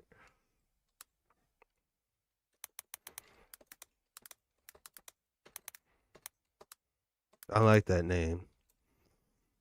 We used to go hard on Pokemon back in the day, didn't we? When Pokemon Go came out, everybody was walking, getting our information farmed. We found out later on, but it was a fun time. You just pull out your phone. The world was playing Pokemon, wasn't we? We all going to meeting up at those, what were those gym centers? That was crazy when that Pokemon Go came out. That had the world trying to catch Pokemon on their phones. I wonder if it's still going on and where Mewtwo is. You probably got to go to the Antarctic wall to find, Mew or something. Y'all got me typing in Pokemon in the chat in the search bar. What was I looking for? Oh yeah, it's good to seek counsel.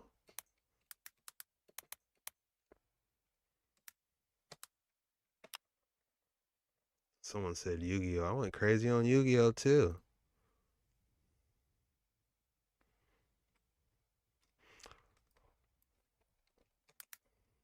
You just activated my trap card. Pot of Greed. I still got my Yu-Gi-Oh! Deck. I got like 3 relinquishes in there.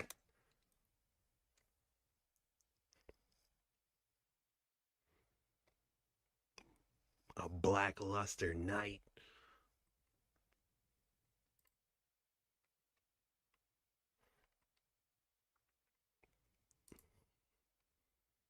There it is.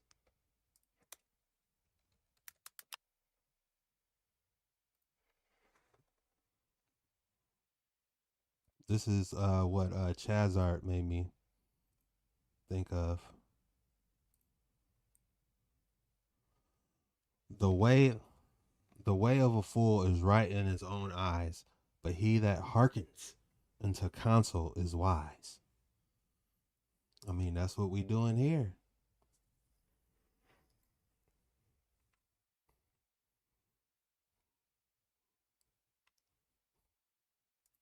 The Dark Waters Club.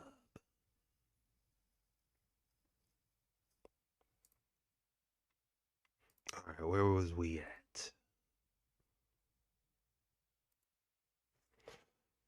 Yeah, I never thought about it until everything changed my reality.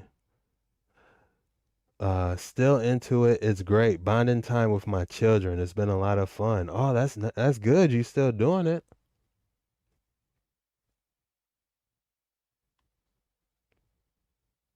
I am redeemed with a $10 donation. Let's go.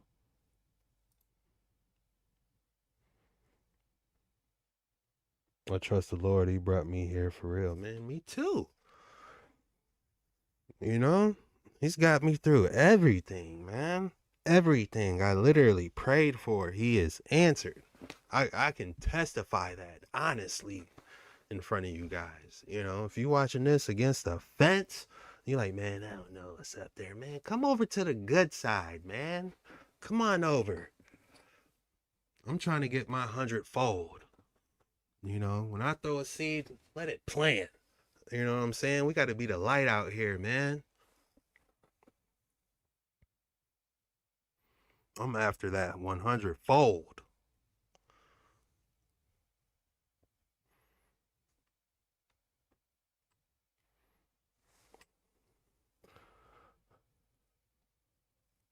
Badlands was good. I don't even know what that is. Is that a movie? Mike Tyson, remember the black tee that said, "Be real." He's got me through it all. Have you seen Back to the Future? No, I haven't. I have not seen any of the Back to the Futures. I've covered it, you know, when he was on that skateboard. I believe we supposed to been had those skateboards out, those flying ones. We about to get hit with a major snowstorm in Philadelphia. Yeah, I seen that. There's a major snowstorm. They said this is the worst snowstorm ever.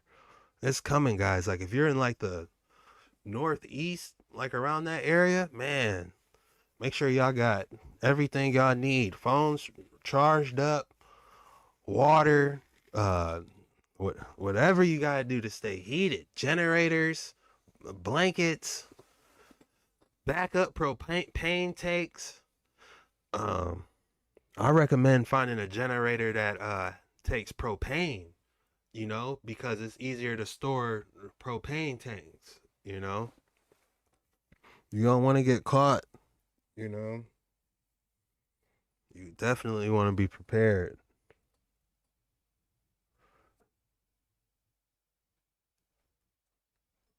You know. I was against the wall with spinal cancer, and without the man above, we would never got through it. Some of the worst time in my life. Man, he's been right by my side. I'm telling you, man, he was the perfect prototype. And I'm talking about Jesus Yahushua. You know, a lot of people know him as Jesus, but you know, when you dive in and you know, I came to find out from my research, Yahushua. I know the name gets deep. I'm not here to battle no names with anybody. You know, if you ask me, we're on the same side, and people are on their own journey. You know, I'm not going to debate the name with anybody. You know, we all are on our own journey, but he was the perfect prototype. You know, the perfect man to walk this earth. You know, and I just think that's beautiful. You know, all our sins. You know, you can wash all that away. You know, It's a beautiful thing, man.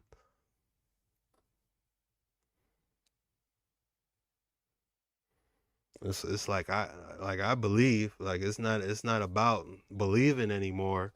We definitely believe, but how can we make them proud, happy? I want to do a good job. You know,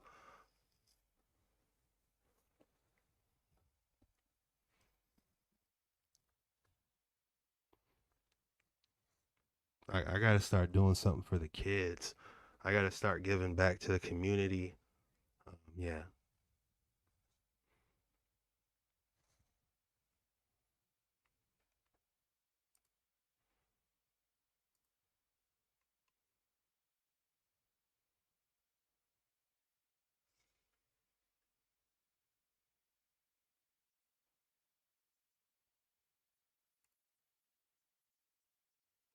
Well, yeah, you hit on 2 points there. It is the ultimate vehicle to move around, and imagine being able to go anywhere instantaneously. Now, without any weapon potential at all, consider that being a weapon potential. We have trouble in the Middle East. You know how long it takes us to get aircraft carriers out there? Well, we'll be out there in a couple of weeks. I mean, it takes lots of planes refueling. If we could be out there in the snap of a finger and load something up like this with tanks and weapons, that's or behind enemy lines instead of advancing in front of them. I mean, this is a tremendous weapon. And it's because of that, I think, where we see a lot of the secrecy stemming from. So they're kind of torn between pulling out all the stops to move ahead on development and putting all the stops in to stop anyone from finding out what's going on. So they're really between a rock and a hard place. That's exactly how fast is it? Well, it can. Don needs to ask exactly what was that? Then just exactly how fast is the craft? Do you know how fast this craft might fly? Well, it's because of the way that the craft operates. It's kind of the question really doesn't make sense because it's a gravitational propelled device. And we know gravity bends time and bends space, distorts time and distorts space. When you move in a linear mode. Yeah, about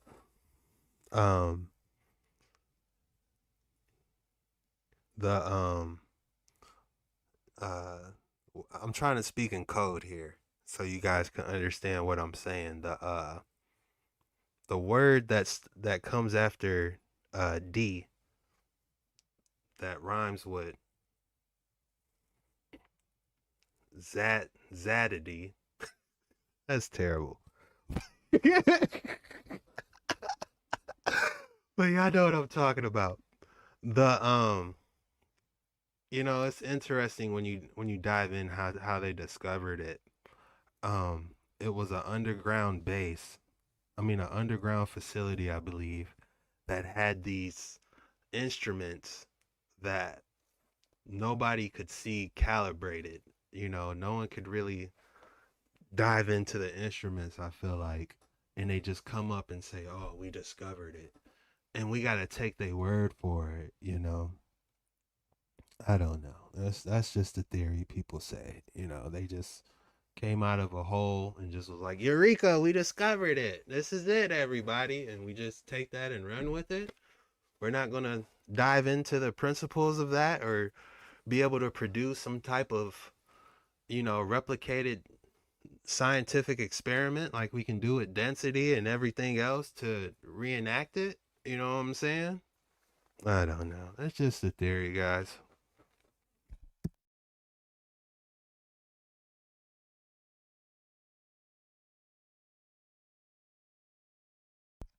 I actually can't turn my mic up. It's up all the way. I can probably turn the noise suppression off and see if that helps.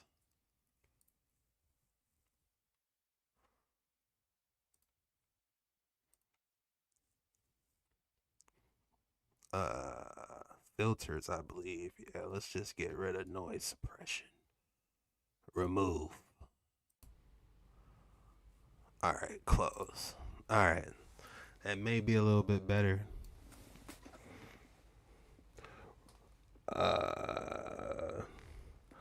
Huge shout out to Roxanne for the $5 donation. We appreciate you in these awesome deep dives. Lizards in our community here. Thank you. No, thank you.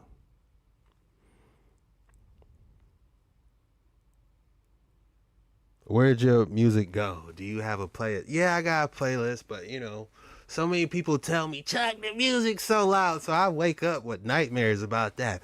Chuck, the entire video was too loud. No, stop it. I did my best. Chuck, the music. Get out of my head. You know, I be tripping, man. So it's like, do I try to play the music? I can try, guys, but I'm sorry to the people that's like, Chuck, that's it. I'm watching something else. No, don't go. Stay there, please. I'm trying. Damn.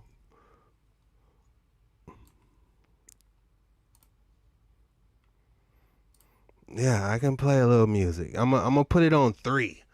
Okay? I can't even barely hear it. Maybe I need to wear these headphones, but I hate wearing headphones, guys. I have headphones, but I don't want to be up here like a goofy, you know, reacting with the headphones on, you know?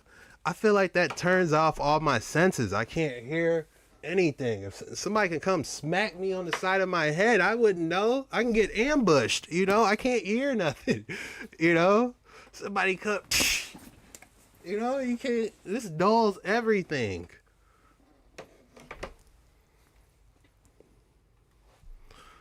Please let me cook.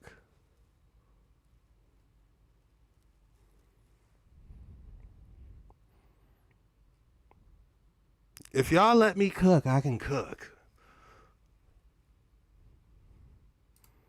But y'all, trust me, I see the Chuck, it's too loud.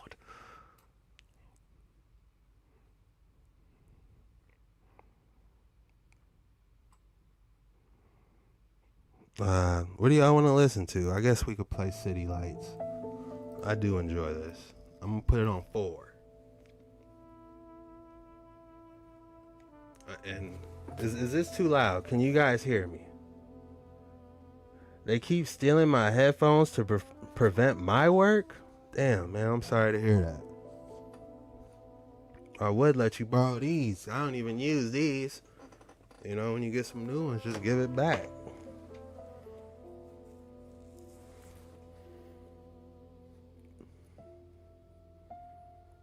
Is the music too loud? Or is that fine to play in the background or turn it up? Y'all tell me. Perfect? Okay.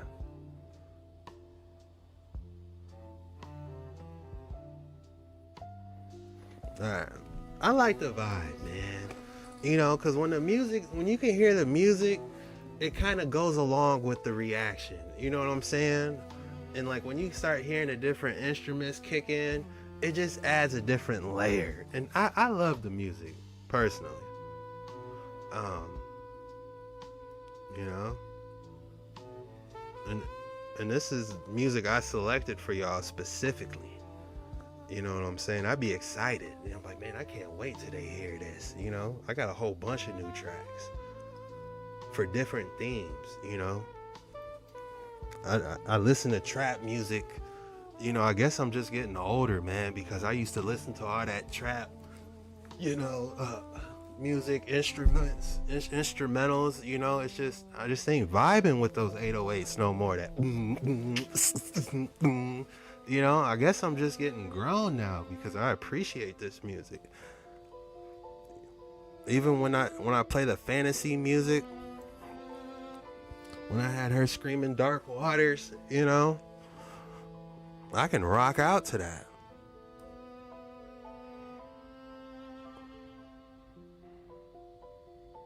But for the majority of my life, I listen to trap music.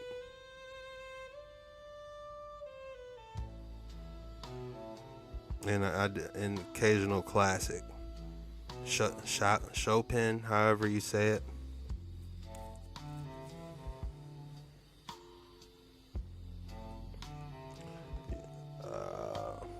What's the $20 donation? The Tennessee. Oh, I can't see your entire name.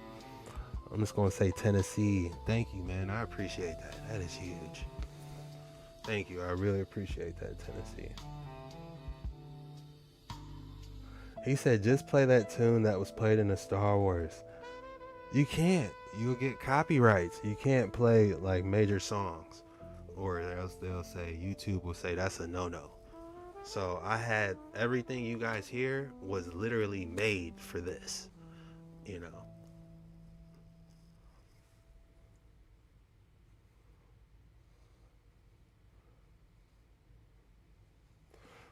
He said a commercial just came on the TV and blew my ears. My apologies. All right, let's get that music back playing. This song is called Anything for Her. I was feeling some type of way when I made this one.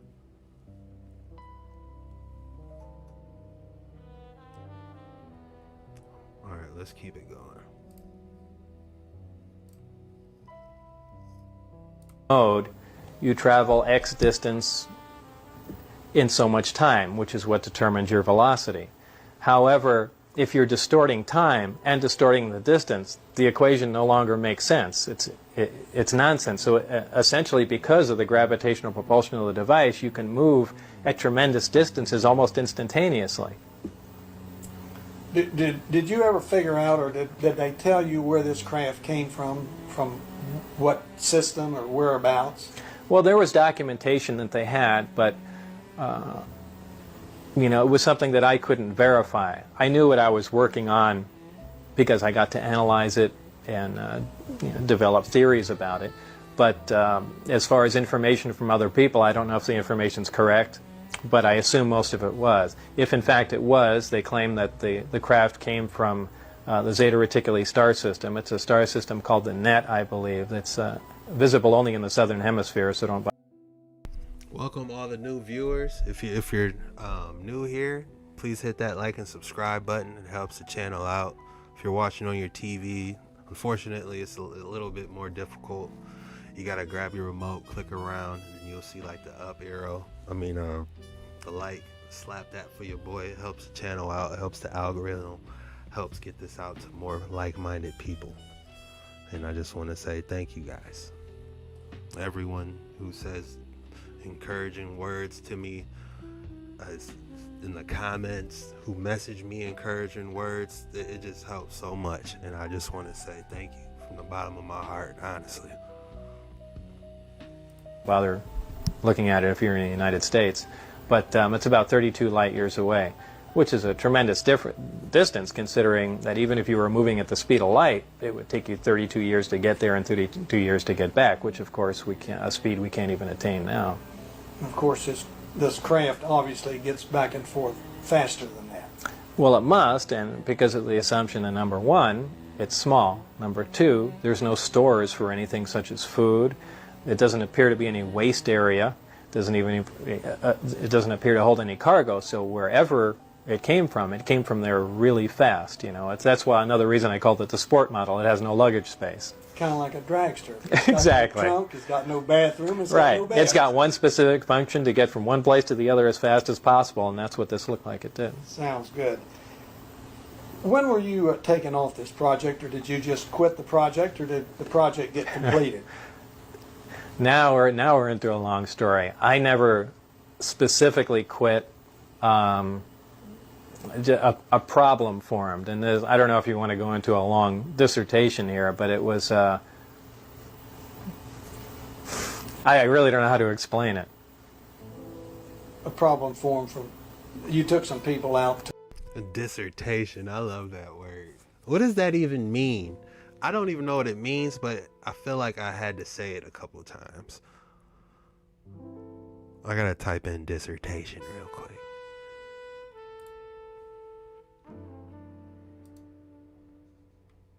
I can't even spell it, but we're gonna sound it out. This track is called Deja Vu.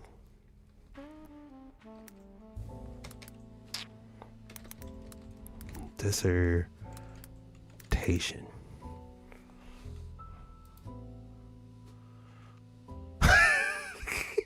That is literally what it is. You guys gotta see this.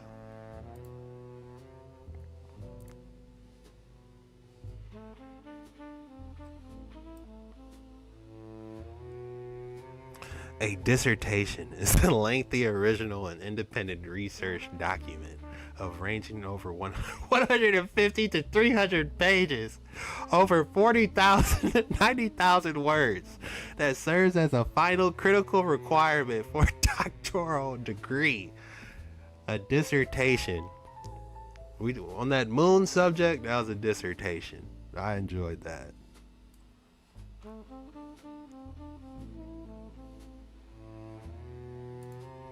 A dissertation.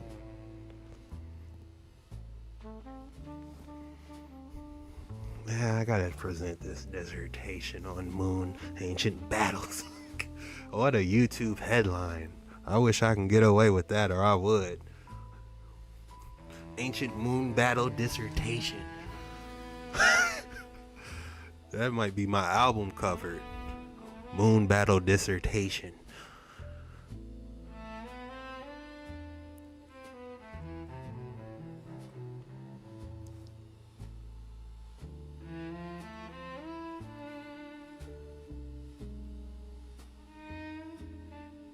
I'm gonna have all these tracks for you guys. I got like 20 of them. I'm trying to structure myself, man.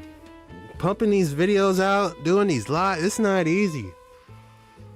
But I'm trying to this song's called Deja Vu.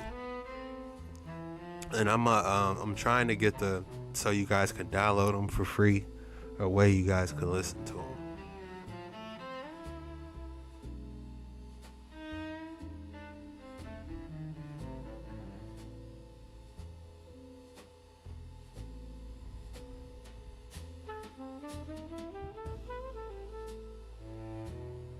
Alright, where were we? I'm trying to get us back.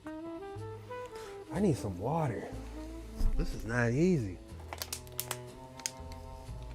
I'll be low-key nervous before I be doing these streams, man. I'm like, alright, no big deal. You're just about to go in front of thousands and freestyle. Oh, Lord, help me. I can't do it without you.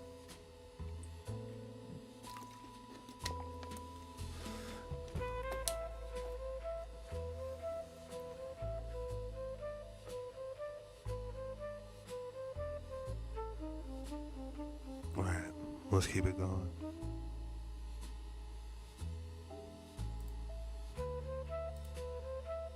To see the craft flying. Well, I had taken some people out there, but that wasn't where the problem had stemmed from. The problem was before that. Because of all the time, I was keeping this quiet from my family and friends, everything.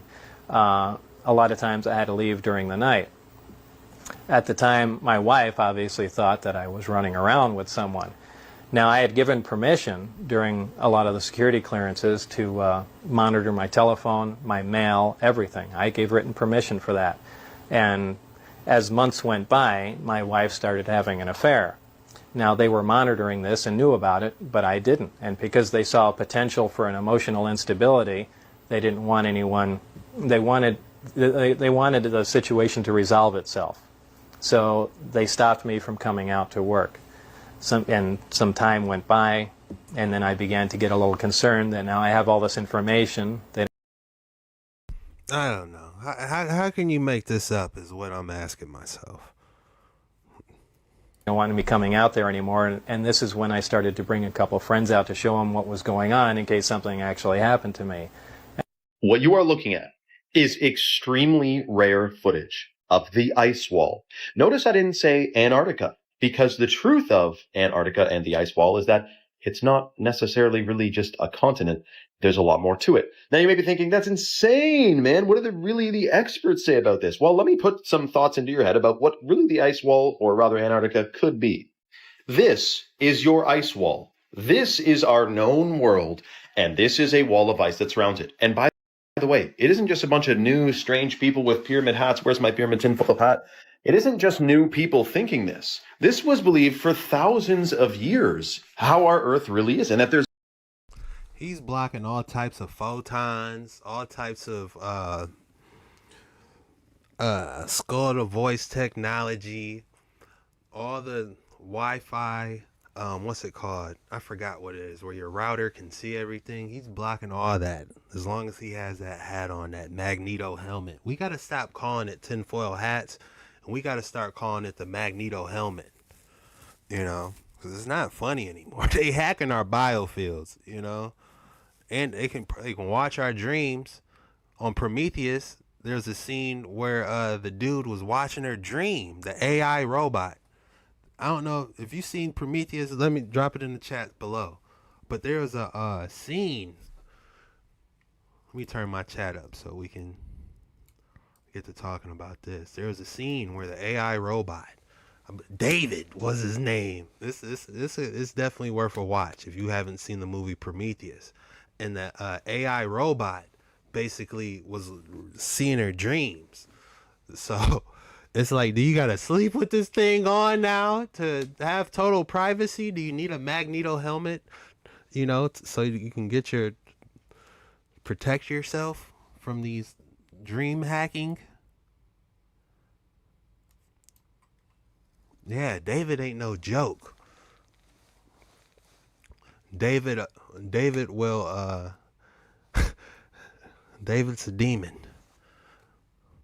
But, you know, yeah, you definitely want to see that. Check out Sky Ice. It's supposed to be what's truly under all that snow. Check out Sky Ice. It's supposed to be what's truly under all that snow. It's sapphire colored ice. Wow, I'm glad you said that. Let's type it in. Sky Ice. Because I did ask that question.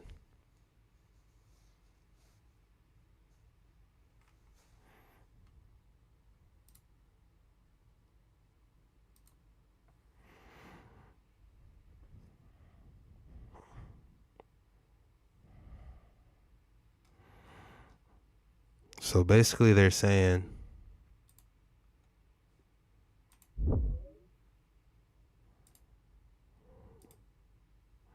I guess this is Sky Ice. This is, someone said this is supposedly what's under all of that.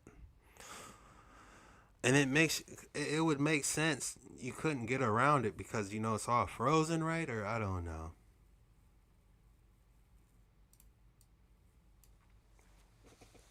But something interesting about that I want to share with you. Because you said it looks sapphire. Where have we seen sapphire before? In the basic instructions before leaving Earth. Where have we seen that?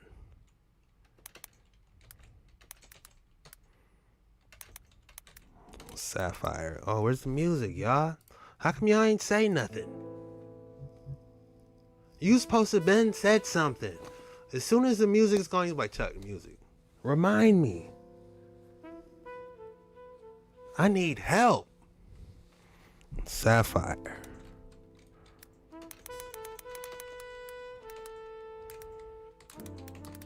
This is about to be a dive. I'm glad someone mentioned Sky Ice.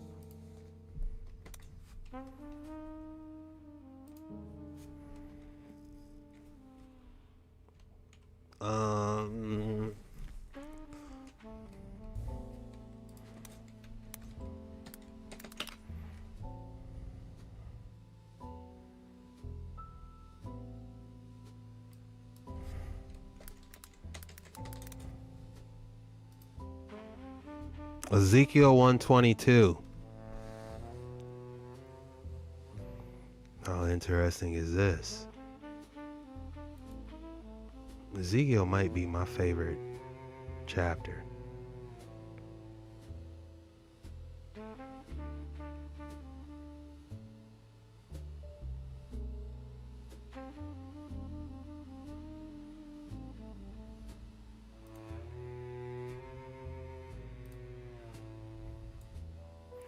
And when the living creatures went, the wheels went with. How crazy is, man, this is.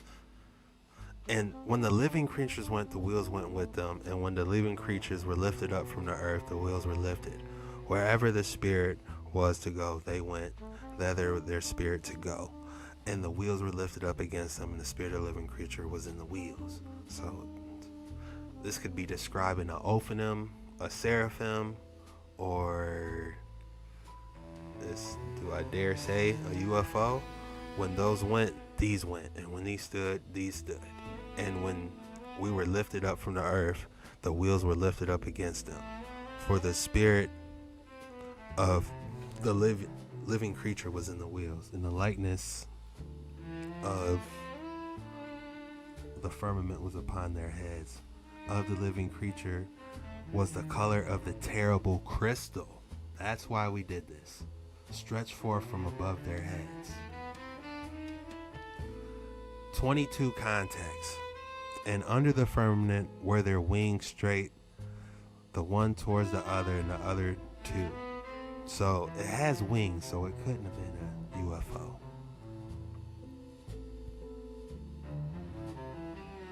But the terrible crystal, we're tying that with sky ice. The crazy part about that terrible crystal, let me show you what my ISR says about that terrible crystal.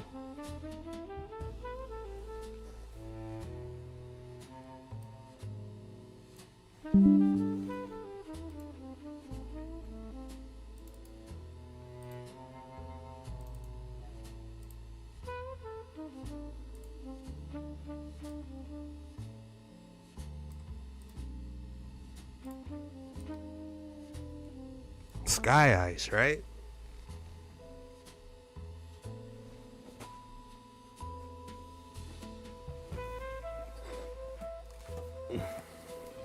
This is the scriptures that I got.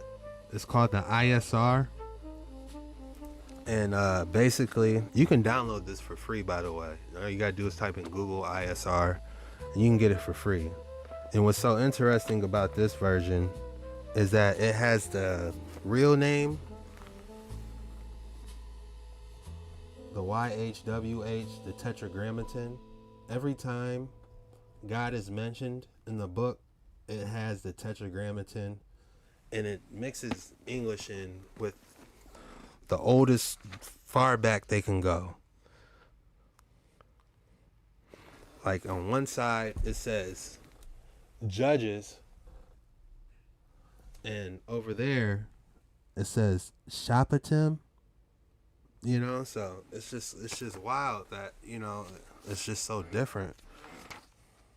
But I want to see, we want to read this exact one and see what they say in the ISR. This was something fun I used to do. When I saw there's that music, it just feels off. Let me mix it up, switch it up to another track.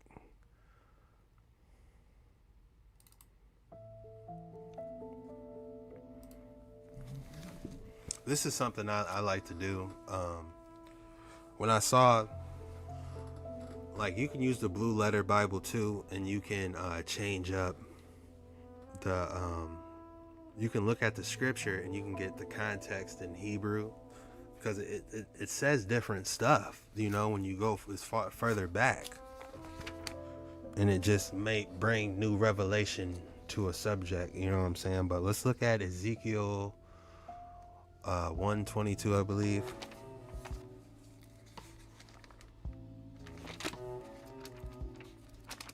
That's Old Testament, right?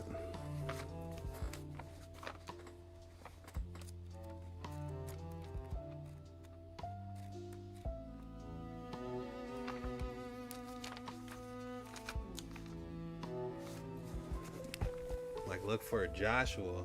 While I'm looking for Ezekiel, it says Joshua. And then it says Yeshua, you know.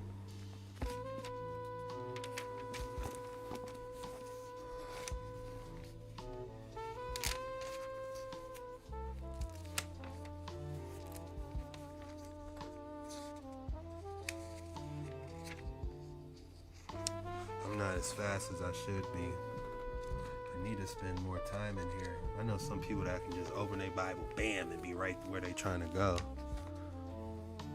I gotta flip through it. try to find Ezekiel.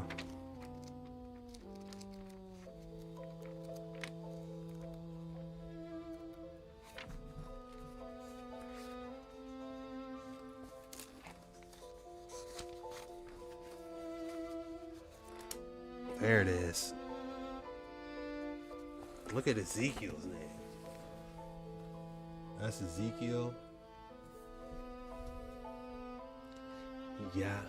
Yaheziel. Yazekiel. Alright, what was it? Context of 122.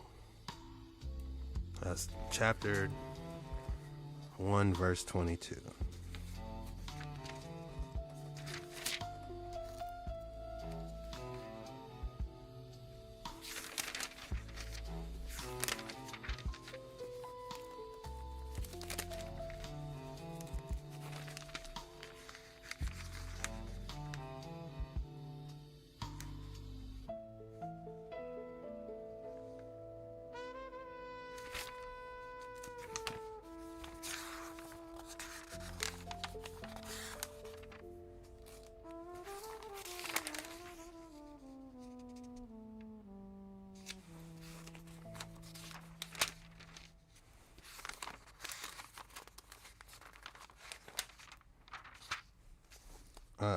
Here it is.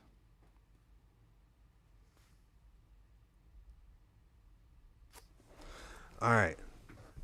Look how it says, in the likeness of the firmament upon their heads, the living creature was the color of the terrible crystal, right? Look what it says in here. I'm going to try my best to read it.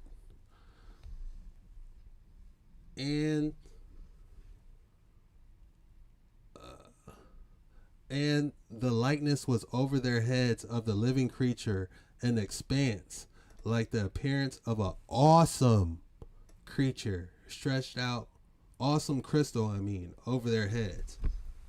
So the KJV version says terrible crystal. And if we look at the ISR that uses, the Hebrew names, and they trying to go back as far back, they using Elohim. You see Elohim right there? They're saying the awesome crystal. So when someone said they're saying the sky ice was the color of sapphire, if you see a giant sapphire crystal, you know what I'm saying? That's awesome. You know what I'm saying? That's the first thing I'm going to see. And if I see a giant crystal, you guys know how I feel about the specimens of the day. You know what I'm saying? Imagine seeing a giant specimen. It's got wings and it's, you know what I'm saying, up under it. That's a crazy thought. So they're saying terrible crystal, and in here it says awesome crystal. So, what an interesting dive.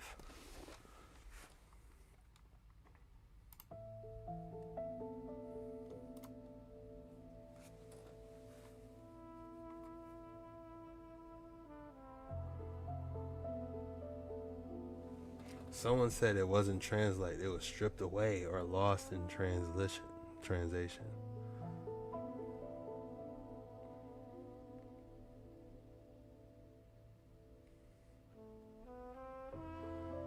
He had a dream about the seraphim, and that awesome crystal was above their heads.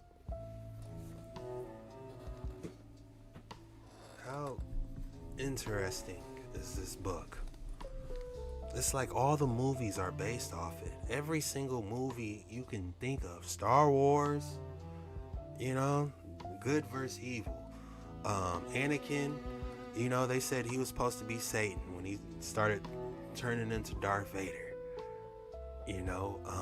What's the other movies? Lord of the Rings, Sauron, Satan. You know what I'm saying? They get their ideas, everything. I feel like. From the basic instructions before leaving Earth.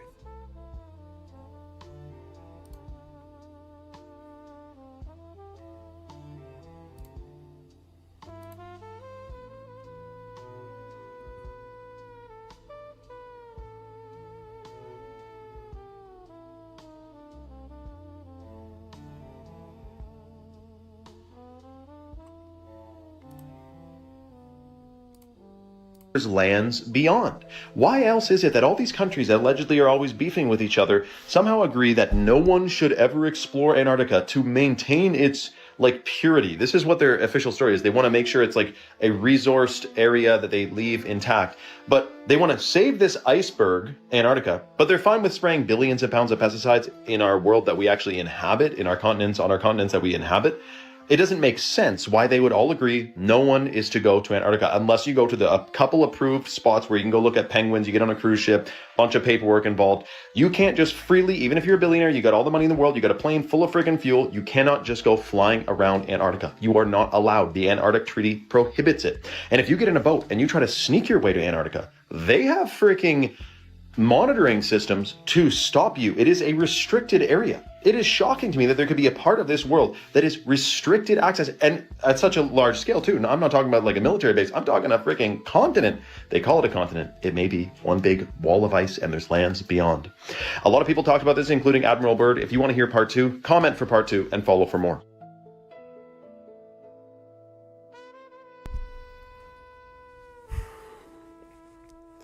You know, it makes you think about what Bob was saying. Hear me out though. Hear me out. Look at this. Matter of fact, let me just pull up let me see if I can just pull up a map. Let me get this music going real quick.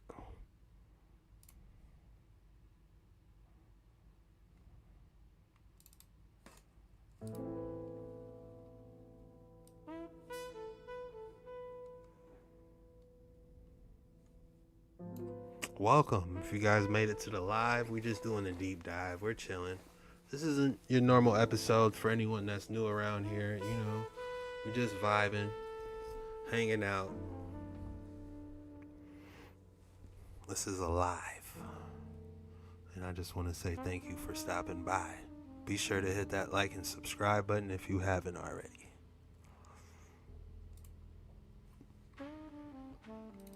But after watching that Antarctic, it makes you think what Bob just said. If I can find the right photo, which I know I can't.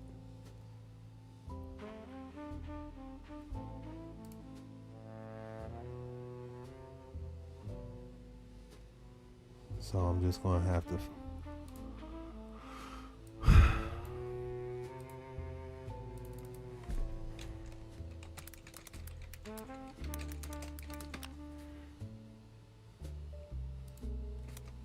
show you.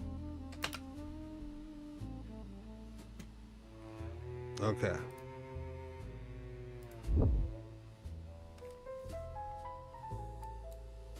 Yeah, this will work.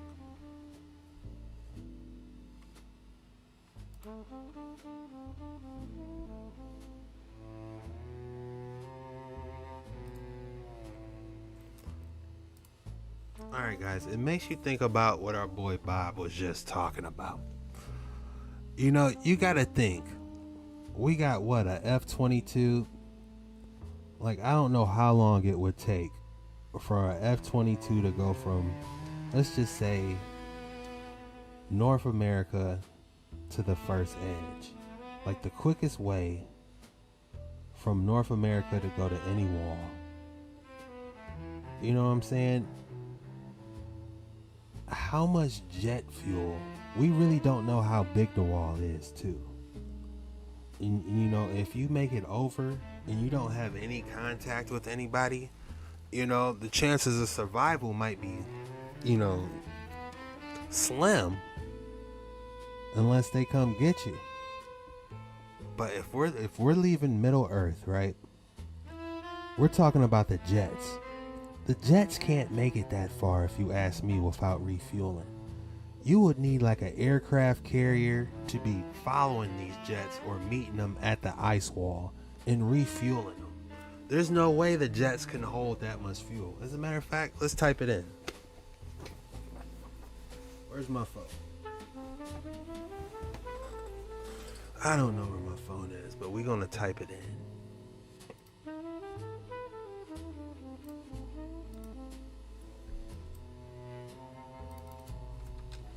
How far can a jet travel on 1 tank of gas?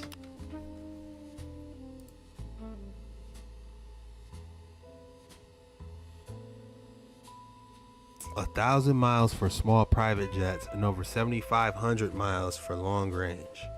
Okay, so a jet can go 7,500 miles.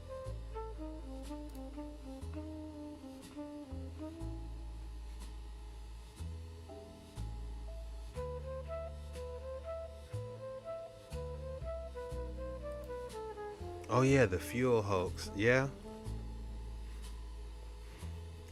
That would kind of make even more sense, actually,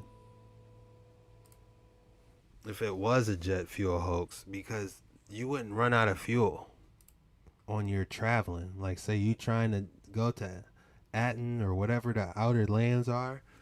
Damn. Maybe before the reset they had travel. Who knows? But all I'm trying to say is that's a long journey. Either way you slice it. Like, you're talking about going fast. Oh yeah, the point I was trying to make about Bob. Yeah, this was the critical part. Let me play this music.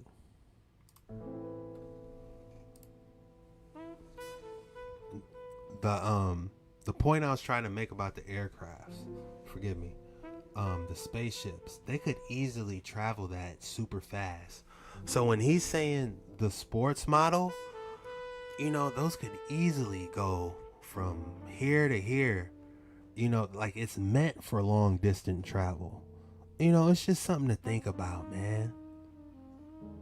Especially if you have the geocentric paradigm, because it makes these flying aircrafts, it makes them have more sense. And that's why I'm extremely interested in them. Because getting to the outer world, outer Earth, you would say, it would make more sense for those aircraft doing that, is all I'm trying to say.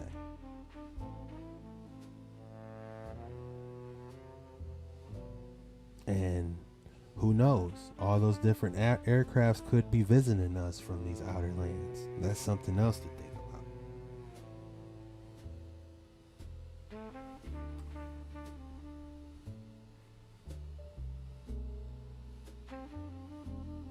Doesn't require any fuel to astral project. Well, when y'all astral projecting, can y'all please tell me what y'all seeing out here on the outer lands? You know, I heard some crazy stuff with the astral project. They said you want to land back in your body before something else does. That's tough.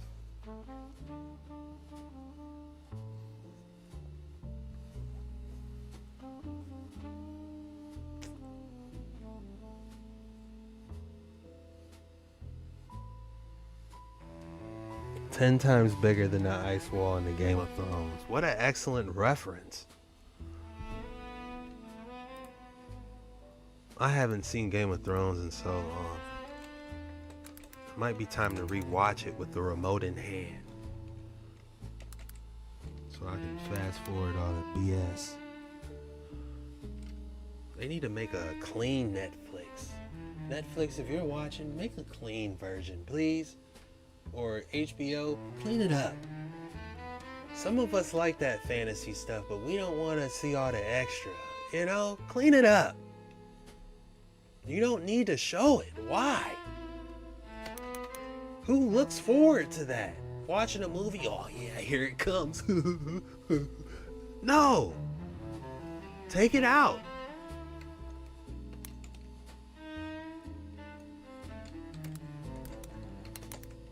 Made me forget what else. Oh yeah, Game of Thrones.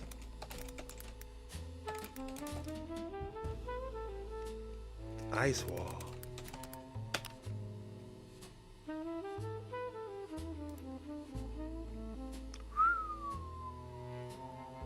Whoever said that, good looking.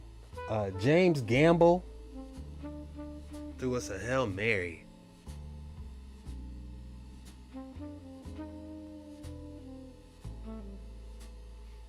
you got to think about it too.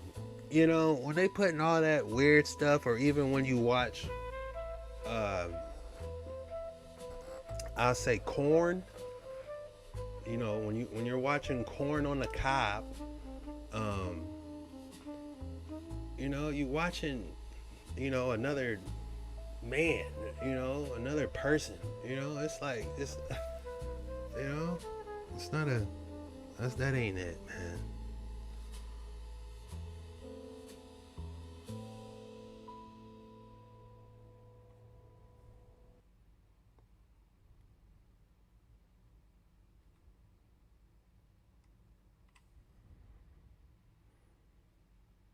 Check out this ice wall though. This is probably the best representation we gonna see of an ice wall. I'm trying to pull it up. Let me get this music first. Let's change it to old Game of Thrones type music.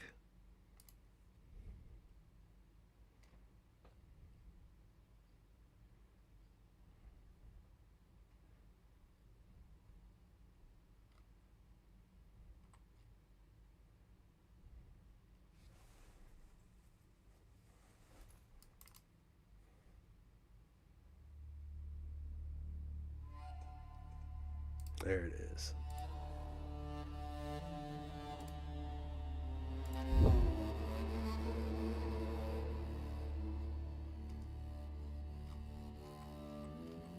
I'm just gonna take a screenshot because they keep throwing these pop-ups that I can't show it.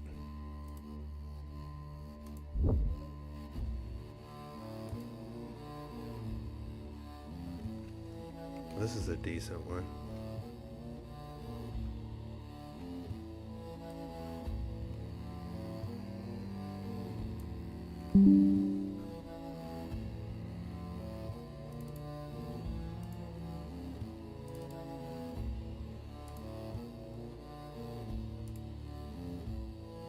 Someone said it's 100 times taller than this. If you haven't seen Game of Thrones, I believe they were, I forgot the reason why they had the ice wall there. But they had to guard it for some reason. Why they had to watch the wall, I forget. But they had the Antarctic Treaty in Game of Thrones. Someone even commented, one of you guys told me that Zootopia 2 has an ice wall in it. You know, man, they trying to, it's like they trying to, I don't get it. They almost throwing us off with, you know, talking about the stuff we're talking about, man.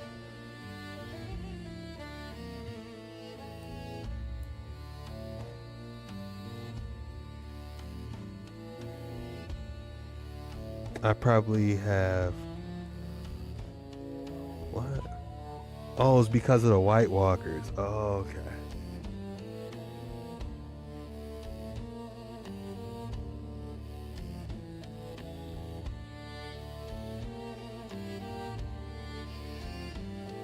That makes sense.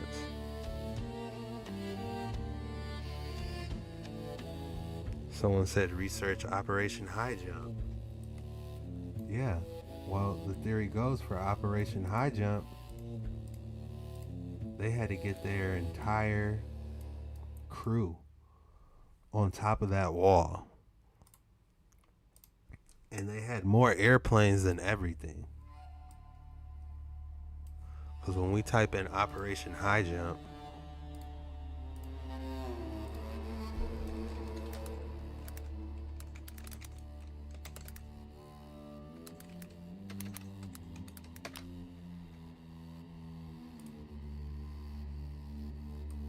no, this is just the wiki of Operation High Jump.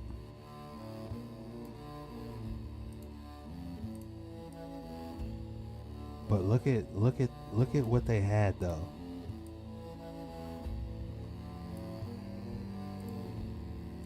The Commanding Officer Task Force 68 Operation Hydrant commenced 26 August 1946 and ended late February 1946. They had almost 5,000 men, 13 ships. But why would they have 33 aircrafts to get over that ice wall? And when they got on top of that ice wall, they was looking for that new land.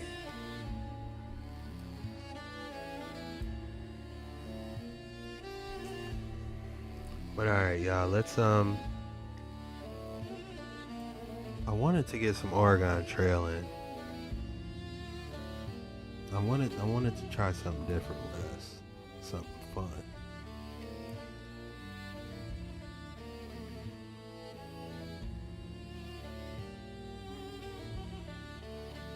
Let's close out the stream with something different and fun.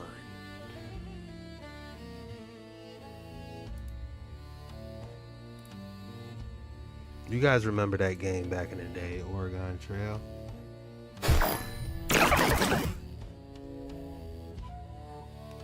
Well, guess what? We got a new version.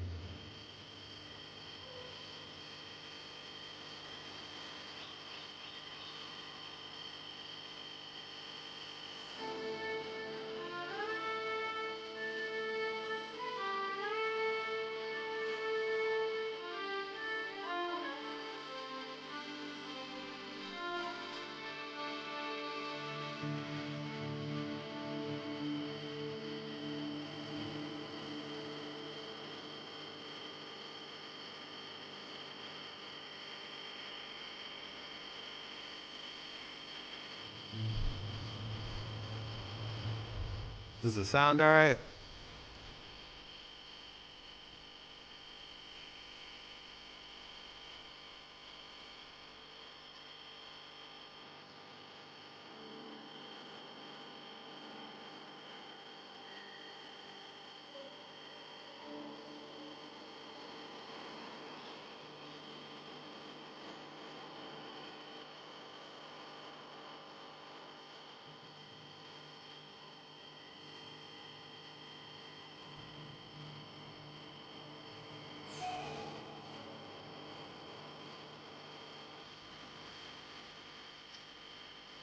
I quick downloaded it yet. Let me get my chat popped up real quick.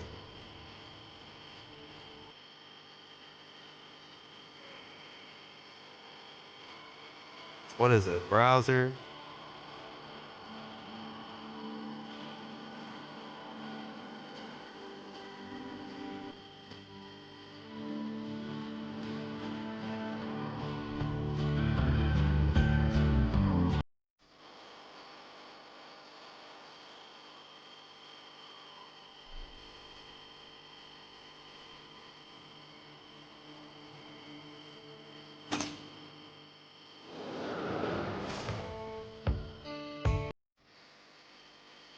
That beat is hitting, isn't it?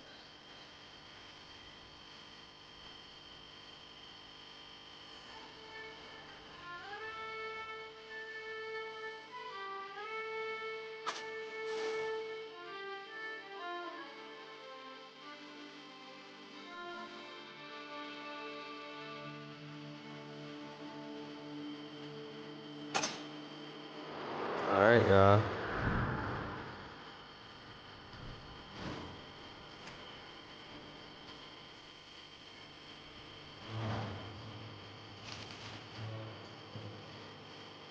All right, your first journey begins in the Independence. Reach a fort to unlock fast travel location. Once it's unlocked, hire a guide straight there. All right.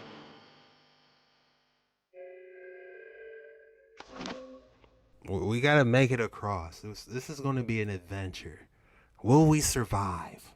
Or will our party get wiped out? Take a journey.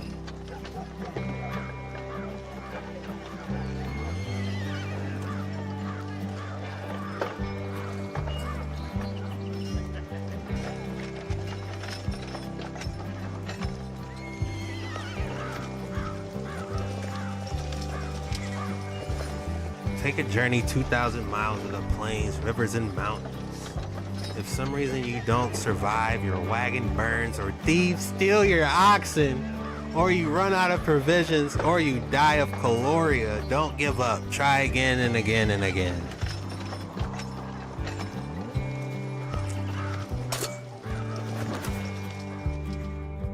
Alright. Who we getting, y'all? Look.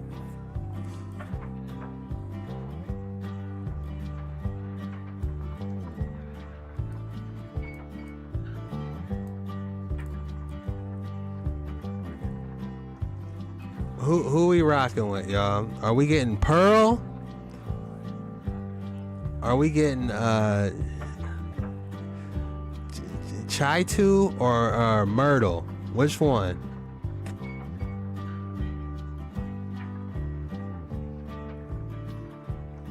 Let's see, the missionary, funny, the farmer, pessimistic. I don't know. I might go with the adventurer. Jack of all trades, can fit into any role group, self-obsessed to the point is damaging relationships. Damn. Believes the pursuit of pleasure is the most important thing in life. That might not be it.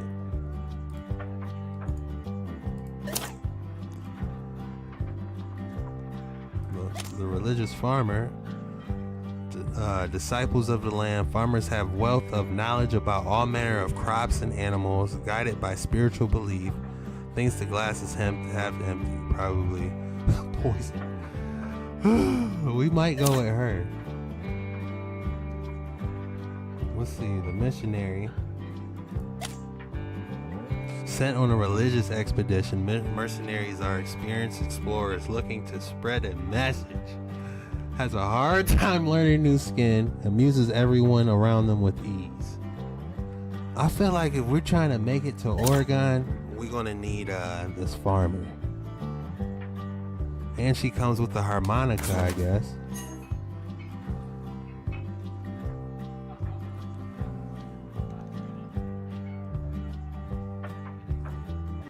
Someone said go Myrtle. Was I don't think that was it. All right, we got Noah. Adventurer, charming and religious. Okay. Mabel, neat and egotistical. Refined and paranoid. Man, we gotta go with Noah. I like the name.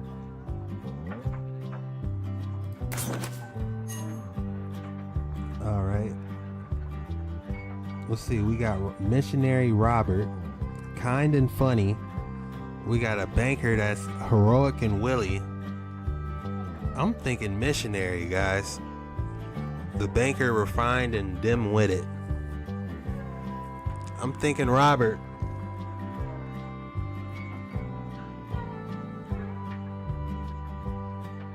I don't trust Pearl either. Let's do Robert.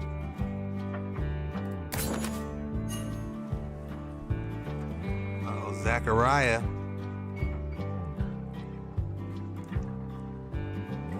Egotistical and kind. Pessimistic. Why are they all bankers? We got a horrible loadout. Man, they couldn't mix that up any better?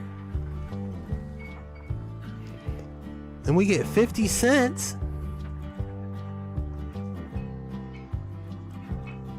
I might go with Zachariah, I guess.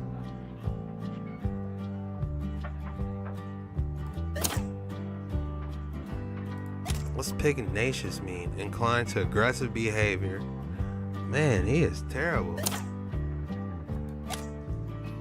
Hasn't bathed in weeks. Get your dirty behind in a shower. A chronic liar. We got a dirty liar. Oh, no. This is terrible.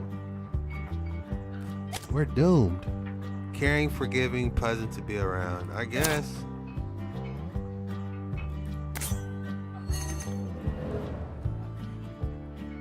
Alright guys, what are we naming the farmer? Who wants to play?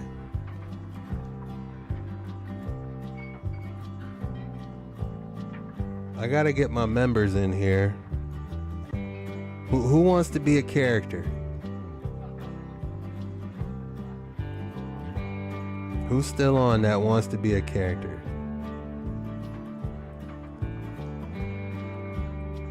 I gotta get my members in here.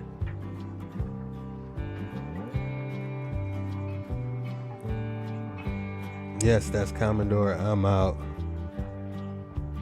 Atari, was it?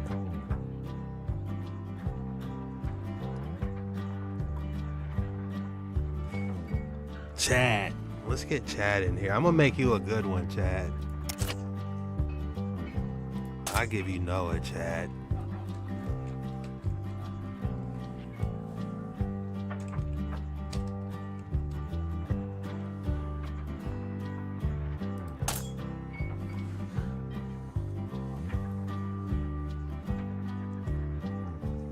Yeah, we just lighting in the mood, y'all. We just trying something new. I'm hanging out with y'all. I don't want to hang out by myself. I ain't got nothing to do.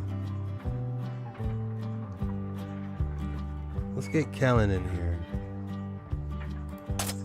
That's the only member I see.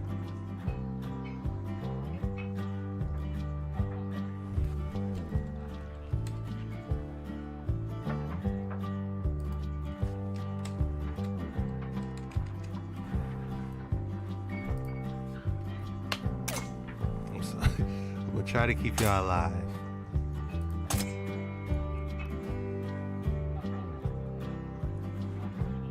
Corey said I'd do it. Alright, I got one more person.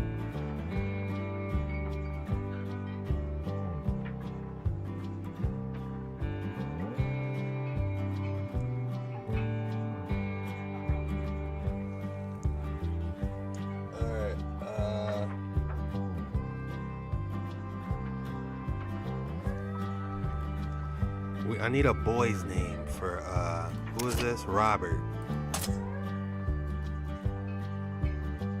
I'm gonna see the first person to say it. David. Okay, I got you, David. David Savage. Alright, and last one. This banker is not a good character, I'm gonna be honest.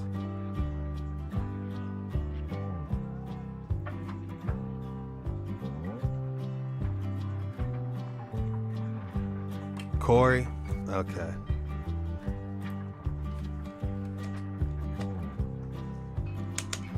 Alright. We got our people. Oh man. Not sure what to buy. I think this kit is perfect for green hordes, just setting out. Alright. How much money we got? 650? Let's customize. Let's make our own kit. We're not no rookies.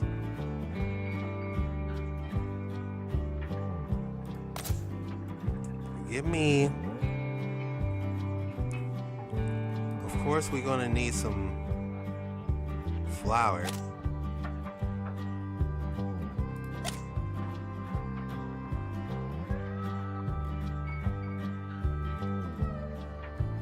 Oh, we need a better wagon. Wait, no, that's a lot of space, actually. Alright, give us some flour. Give us some food, a hearty source.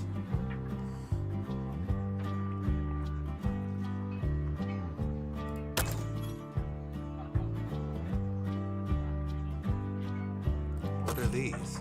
Bullets. Let's add some bullets. We're gonna need some medicine. Of course, we're gonna need some worms for fishing. They may get dirty, so get them some new clothes. How much money we got? We got a little bit of money. Maybe we should get some more food.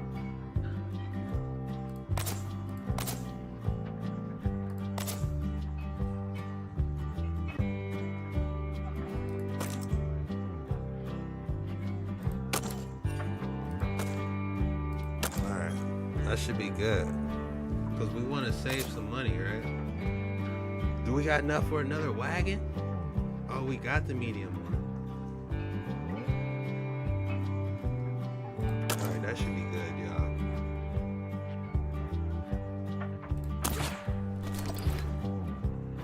We over budget? We're good, y'all. This is it. This is all we need to hit these trails. We're paying. Our bill's only $342, and we got some bread. We got some money in our pocket. We got this, y'all. How we gonna eat our? Oh, we gotta get the bisons.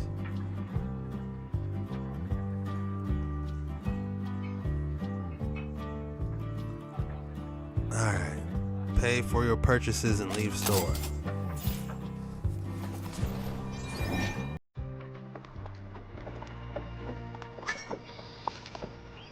Locals and fellow immigrants mill about the main street, and a little conversation may be just the thing to get the lay of the land.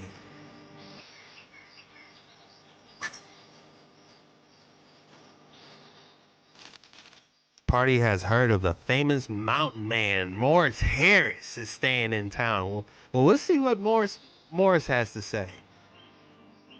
Unfortunately, he's in poor condition, has laid out his hotel bed dehydrated and clearly in pain. Despite his suffering, he agrees to talk to the party and share wisdom as he awaits. What would you like to ask him about?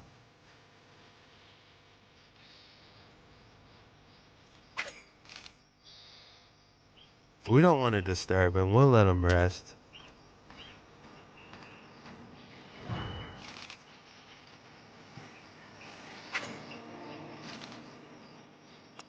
Greetings, fellow travelers. Are you headed to Oregon too? It's quite the journey, hasn't it?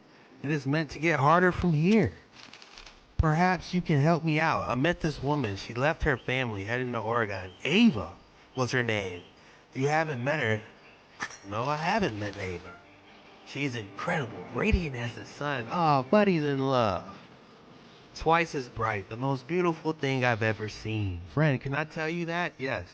You must help me find her, please. If you run into Ava, tell her.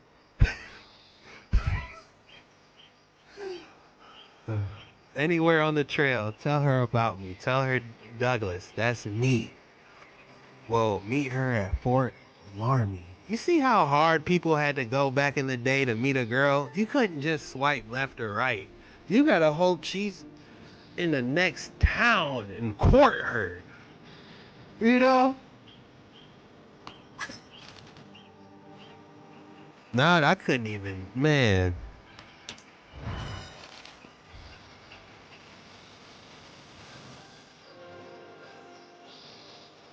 All right, let's get out of here. It's time to depart.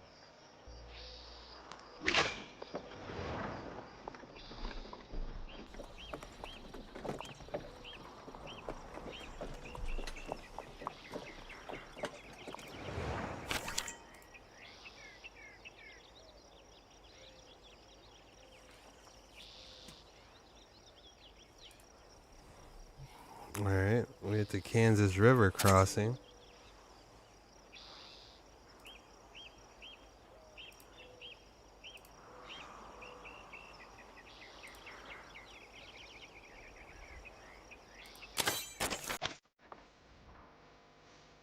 All right, let's try. Our rations are meager, 12 pounds a day. Our pace is steady, 12 hours a day.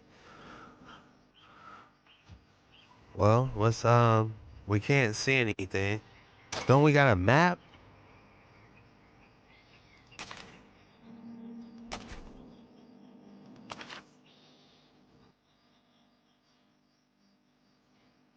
Let's use the map. I feel like, Chazard was our adventurer.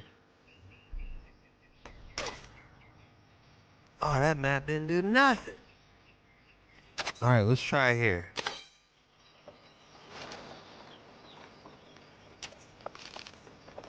Spirits are high. Everyone's in peak physical condition. Wagon is stocked and the party is filled with vim and vigor.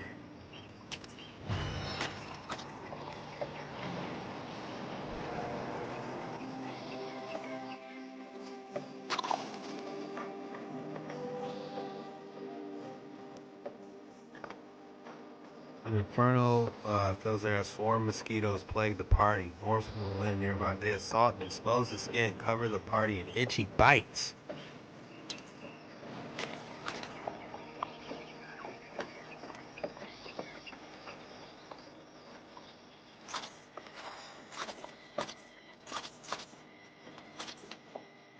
I'm trying to shoot the birds. This party is at a complete loss for words. It's not every day that a man falls from the sky. Regardless, the responsible thing to do might be offer some assistance, assuming he survived the fall. Of course we'll help him.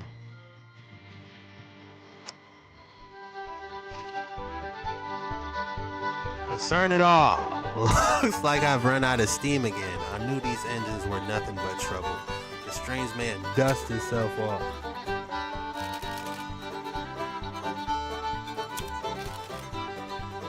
All that's missing is the right source of power. Damn, where'd my chat go?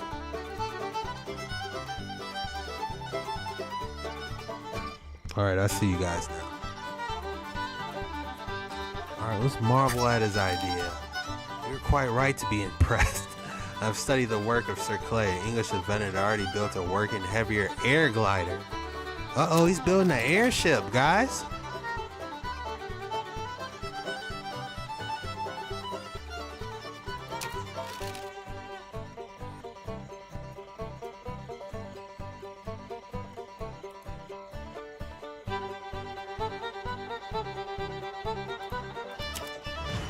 Alright, let me... Are we sucking out the venom or are we gonna use a medicine? Guys, which one? This is serious. Who's gonna suck out the venom? We may have to suck it out, man. We got a long trail.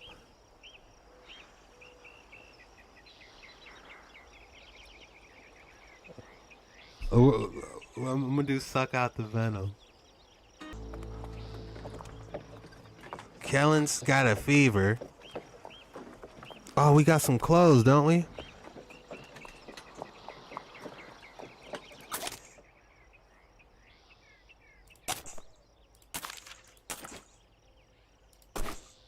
We're using the clothes. On everybody gets a new shirt.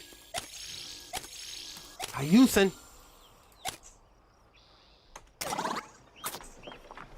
That should put a little pep in their step.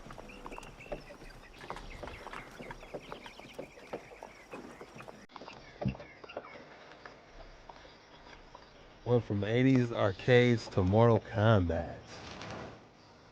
Kellen, we might have to, greetings, immigrants. Emergents. I don't know what word that is. Welcome to the Kansas River. How you choose to cross the first real test of the trail. Now don't even think about fording any river deeper than your wagon bed. About 2.5 feet, you'll swamp your wagon and lose your supplies. You can chalk the wagon bed or float or be small and hire me to take you as your wagon ferry. Why not have a look around before you decide? You can talk to me again when you're ready to cross. Man, we're Crocs.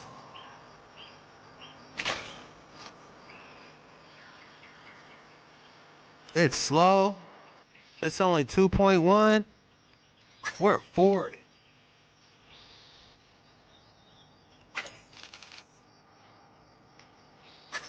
We don't got no pelts. We're going for it.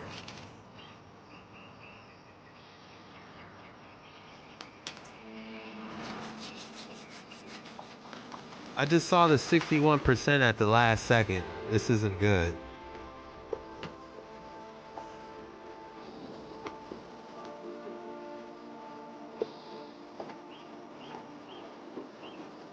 Hey, we made it, guys.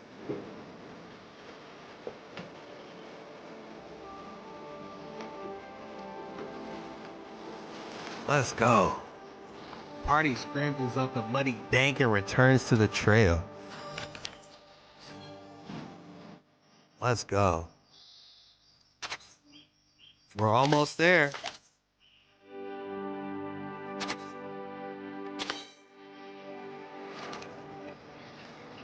We need to heal Kellen.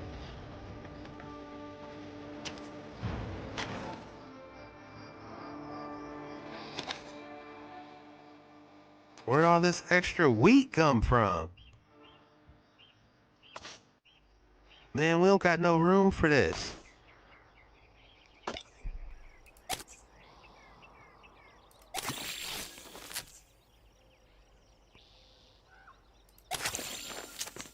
All right, we gave you 2 bottles. Hopefully, we can get that fixed up for Helen. Guys, we might have to leave this flower behind. We got too much stuff.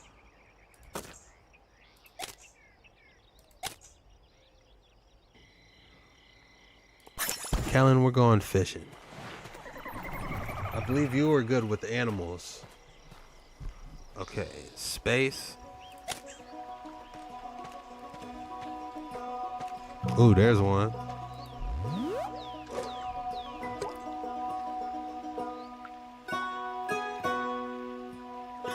How you doing? Hey, we eating good. Damn, I just thought about it. Where are we gonna put these fish? We ain't got the space, y'all.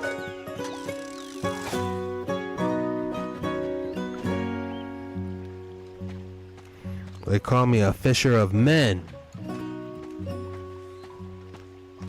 How you doing?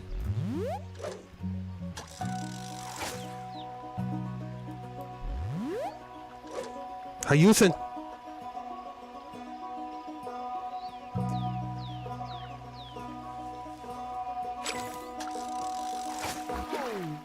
Oh, I missed. How did I miss? How you doing? Oh, we eating perch. I'm frying that up.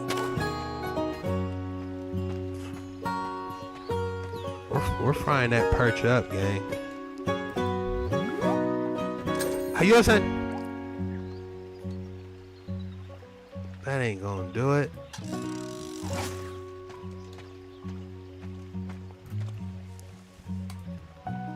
How you doing?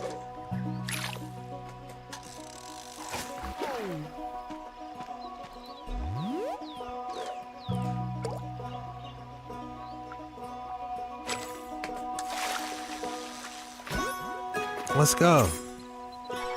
Channel catfish. Alright, that should be good enough. Because again, I ain't got the space. I think we caught them all. We got 55 pounds of fish, y'all. Good night, Stacy.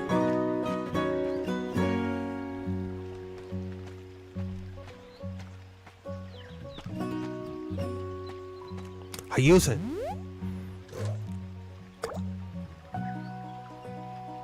We might catch 2 fish with one. Cause I saw 2 fish swimming. That's not fair. We caught 2 of them. You haven't been fishing since Animal Crossing? I didn't know you could fish on there. Hey, I emailed you about checking out Nelson, BC on Google. We have the best fishing in the world. 95-pound rainbow trout?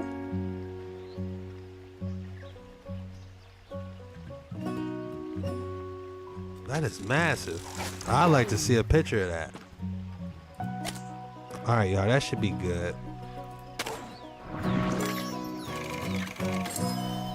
Again, I don't know where we're gonna put this.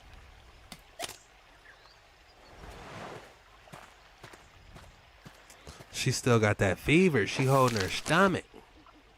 She manages to catch 65 pounds of fish and brings it all back to storage. No, no. How come y'all didn't tell me to buy a bigger wagon? Now we gotta use the medicine. Get rid of that fever. Oh no, it takes up 6 slots? Ah, we are doomed. What is this giant wheel in here for, man? Y'all couldn't attach that on the back? It's not looking too hot, y'all. We might have to lead a fish. It's either get rid of the wagon or yeah, it's either get rid of the wagon or the fish.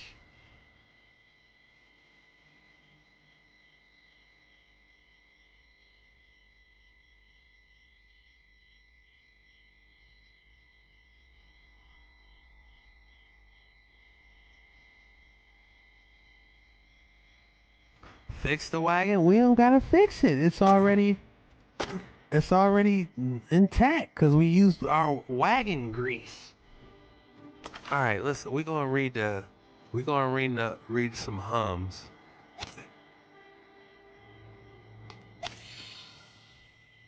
All right.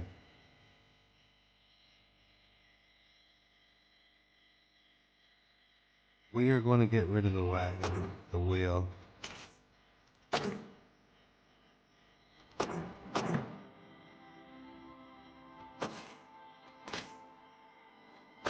Because we need the fish, right? How do I rotate it? R? I use it. We'll leave the wheel for another traveler. We got Kellen walking straight up again.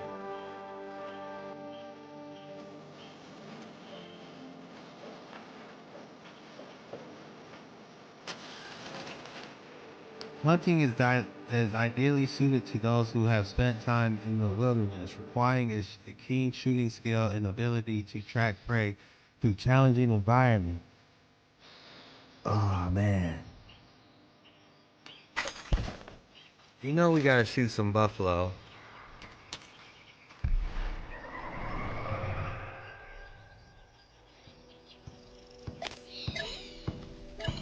I got the Dillinger on me.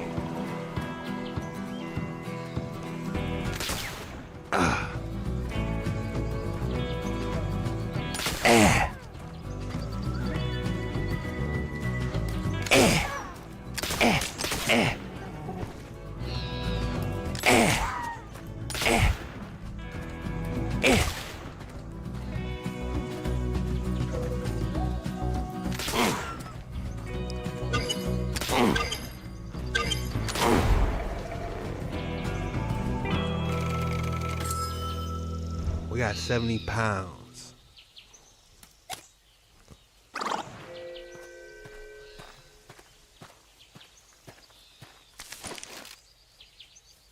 All right, good night. Good night, Uncommon. If I don't crack my tooth on this mic. All right, continue. We just might have to leave this meat. I just wanted to shoot. Obtain pellets.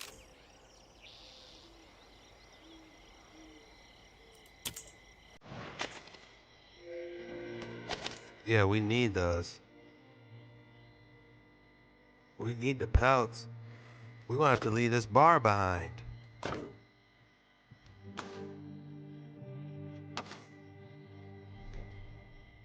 Oh no, we might be able to make it fit. Maybe.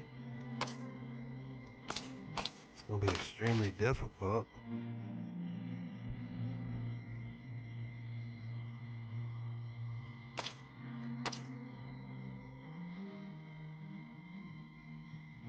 Nah, it's gonna be too difficult.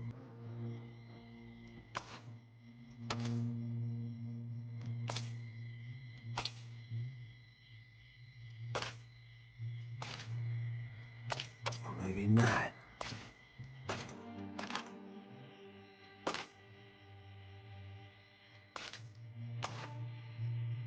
Never say never.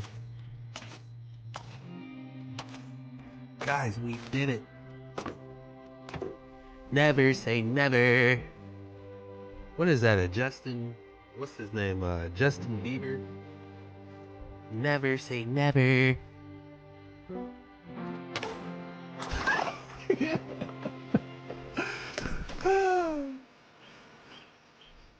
What is going on? Oh, we threw out. Oh no, we can fix this. That doesn't fix stuff? That's crazy. What good is this for then? Oh, the toolbox.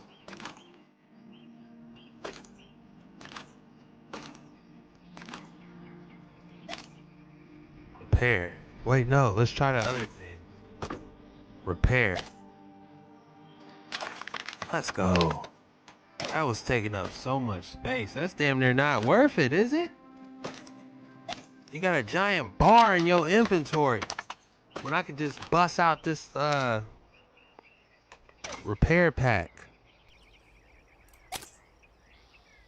Man, I just organized all this.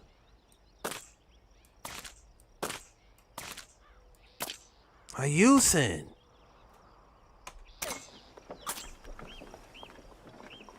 Never say never.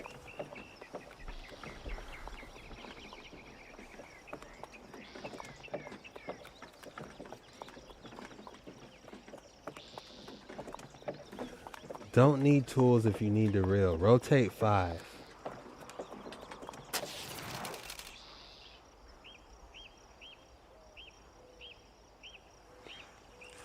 A small cluster of reeds near a trail believes the presence of a watery spring.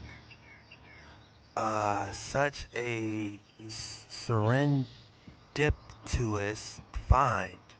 How come you can't say great? Don't y'all know I'm streaming trying to read? Such a serendipitous. I think I said that right. Such a serendipitous find. Could be a boom for Chazard. Stamina. I think I spelled your name wrong. My fault. And drinking from such a source could be positively revigorating. Should we take a drink from a spring?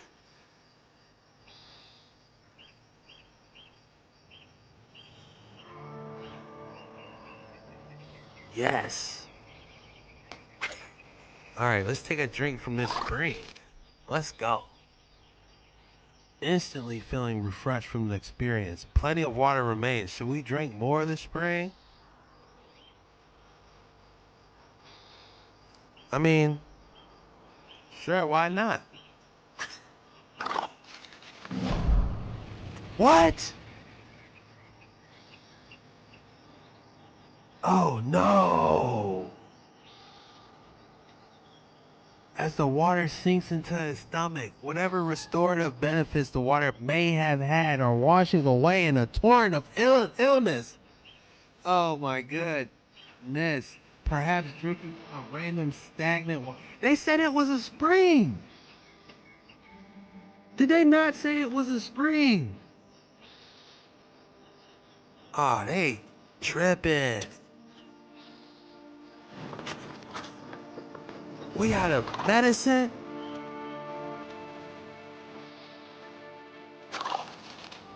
Oh man, these damn mosquitoes. We ain't gonna make it.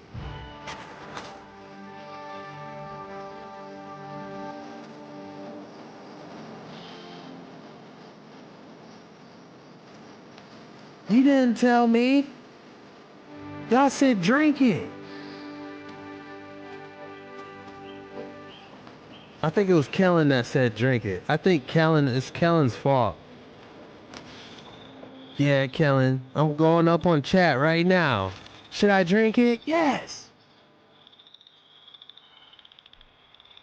The roaring of the fast-flowing river can be heard along before it comes into view. This is a Big Blue River, an infamous difficult crossing.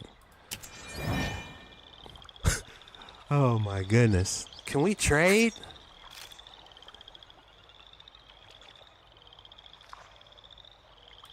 What y'all got for?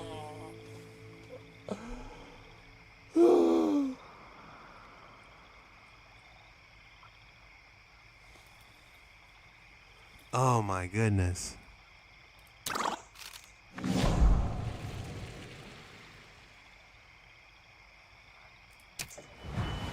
They're exhausted. Hold on, we ain't got no coffee? Oh my goodness.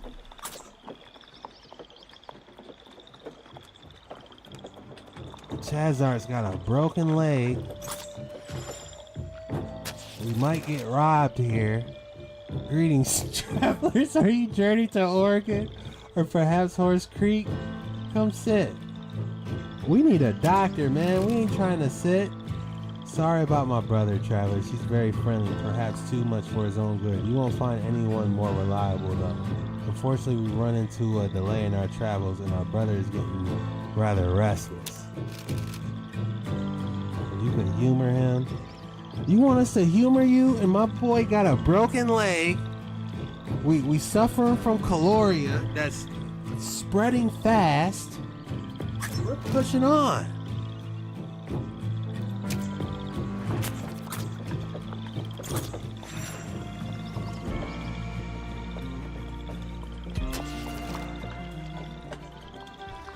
Well, travelers, oh man, here's Samuel. And this damn airship, if you don't have some medicine for us, the general principles are sound, but I believe I will have to wait for the advent of more powerful engines, besides which I have yet to solve the issue now. That's great, but yo, Bruce, you crying about a bruised arm? Thank you for your support, friends. It is comfort to know that you had the science in such high regard.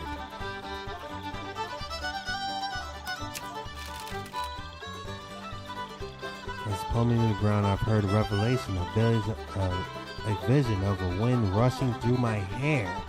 Yes, I shall build a new wagon, powered entirely by the wind. Why walk to Oregon when you could sail? He's making an airship. I'm not mad at you.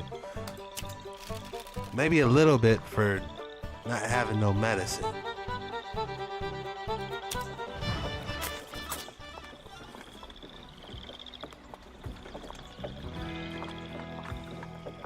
We need a doctor, but we gotta wait till we get to town.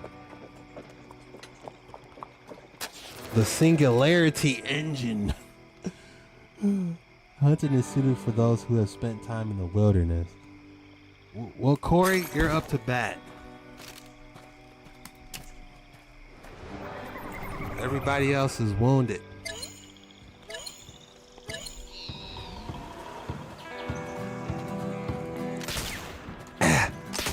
Damn, what was that, a coon? Oh, man.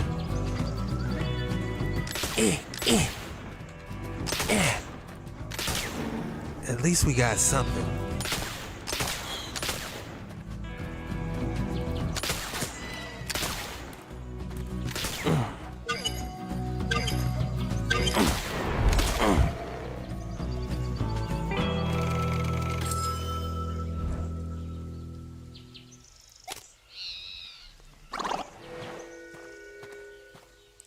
I did not shoot 17 bullets. I might have emptied the clip. Obtain. We gotta hit town, y'all. We ain't gonna make it. This arranged marriage. She kind of old for an arranged marriage. Yeah, full-grown woman.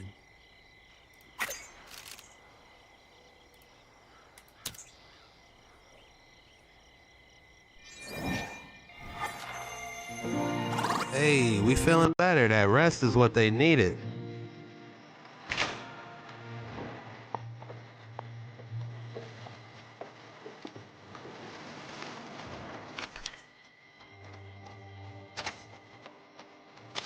Alright, we almost there, gang.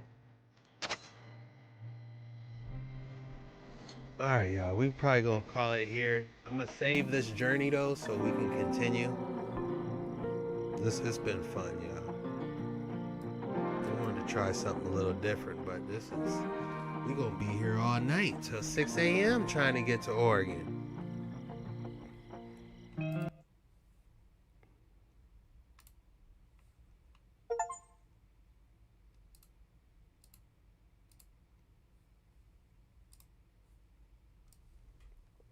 Alright, y'all. If y'all made it this far, be sure you hit the like and subscribe button. And the code word for today is rain. R-A-I-N. Code word for today is rain. I wanted to try something different just so we can hang out a little bit longer. If you guys want me to, if you got any other games you want me to try to dive into, we could play at the end. Go ahead, drop it in the comments below. But I enjoyed that Oregon. That's something I feel like we got to at least make it to the end, you know. So we'll continue that another time. But it's saved and we'll continue. And yeah. Just want to thank you guys for hanging out with your boy. And I'm dropping the Dark Waters 9 video tomorrow. I'm going to try to have that out before 4 o'clock Eastern time. I'm aiming for 2 p.m.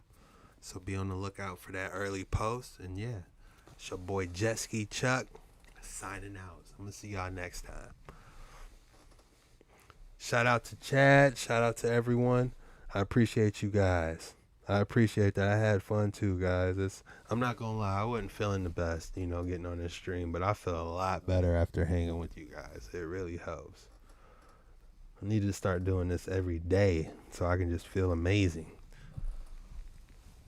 But you guys have a good night. I love you. I'm going to see you guys soon. Peace out.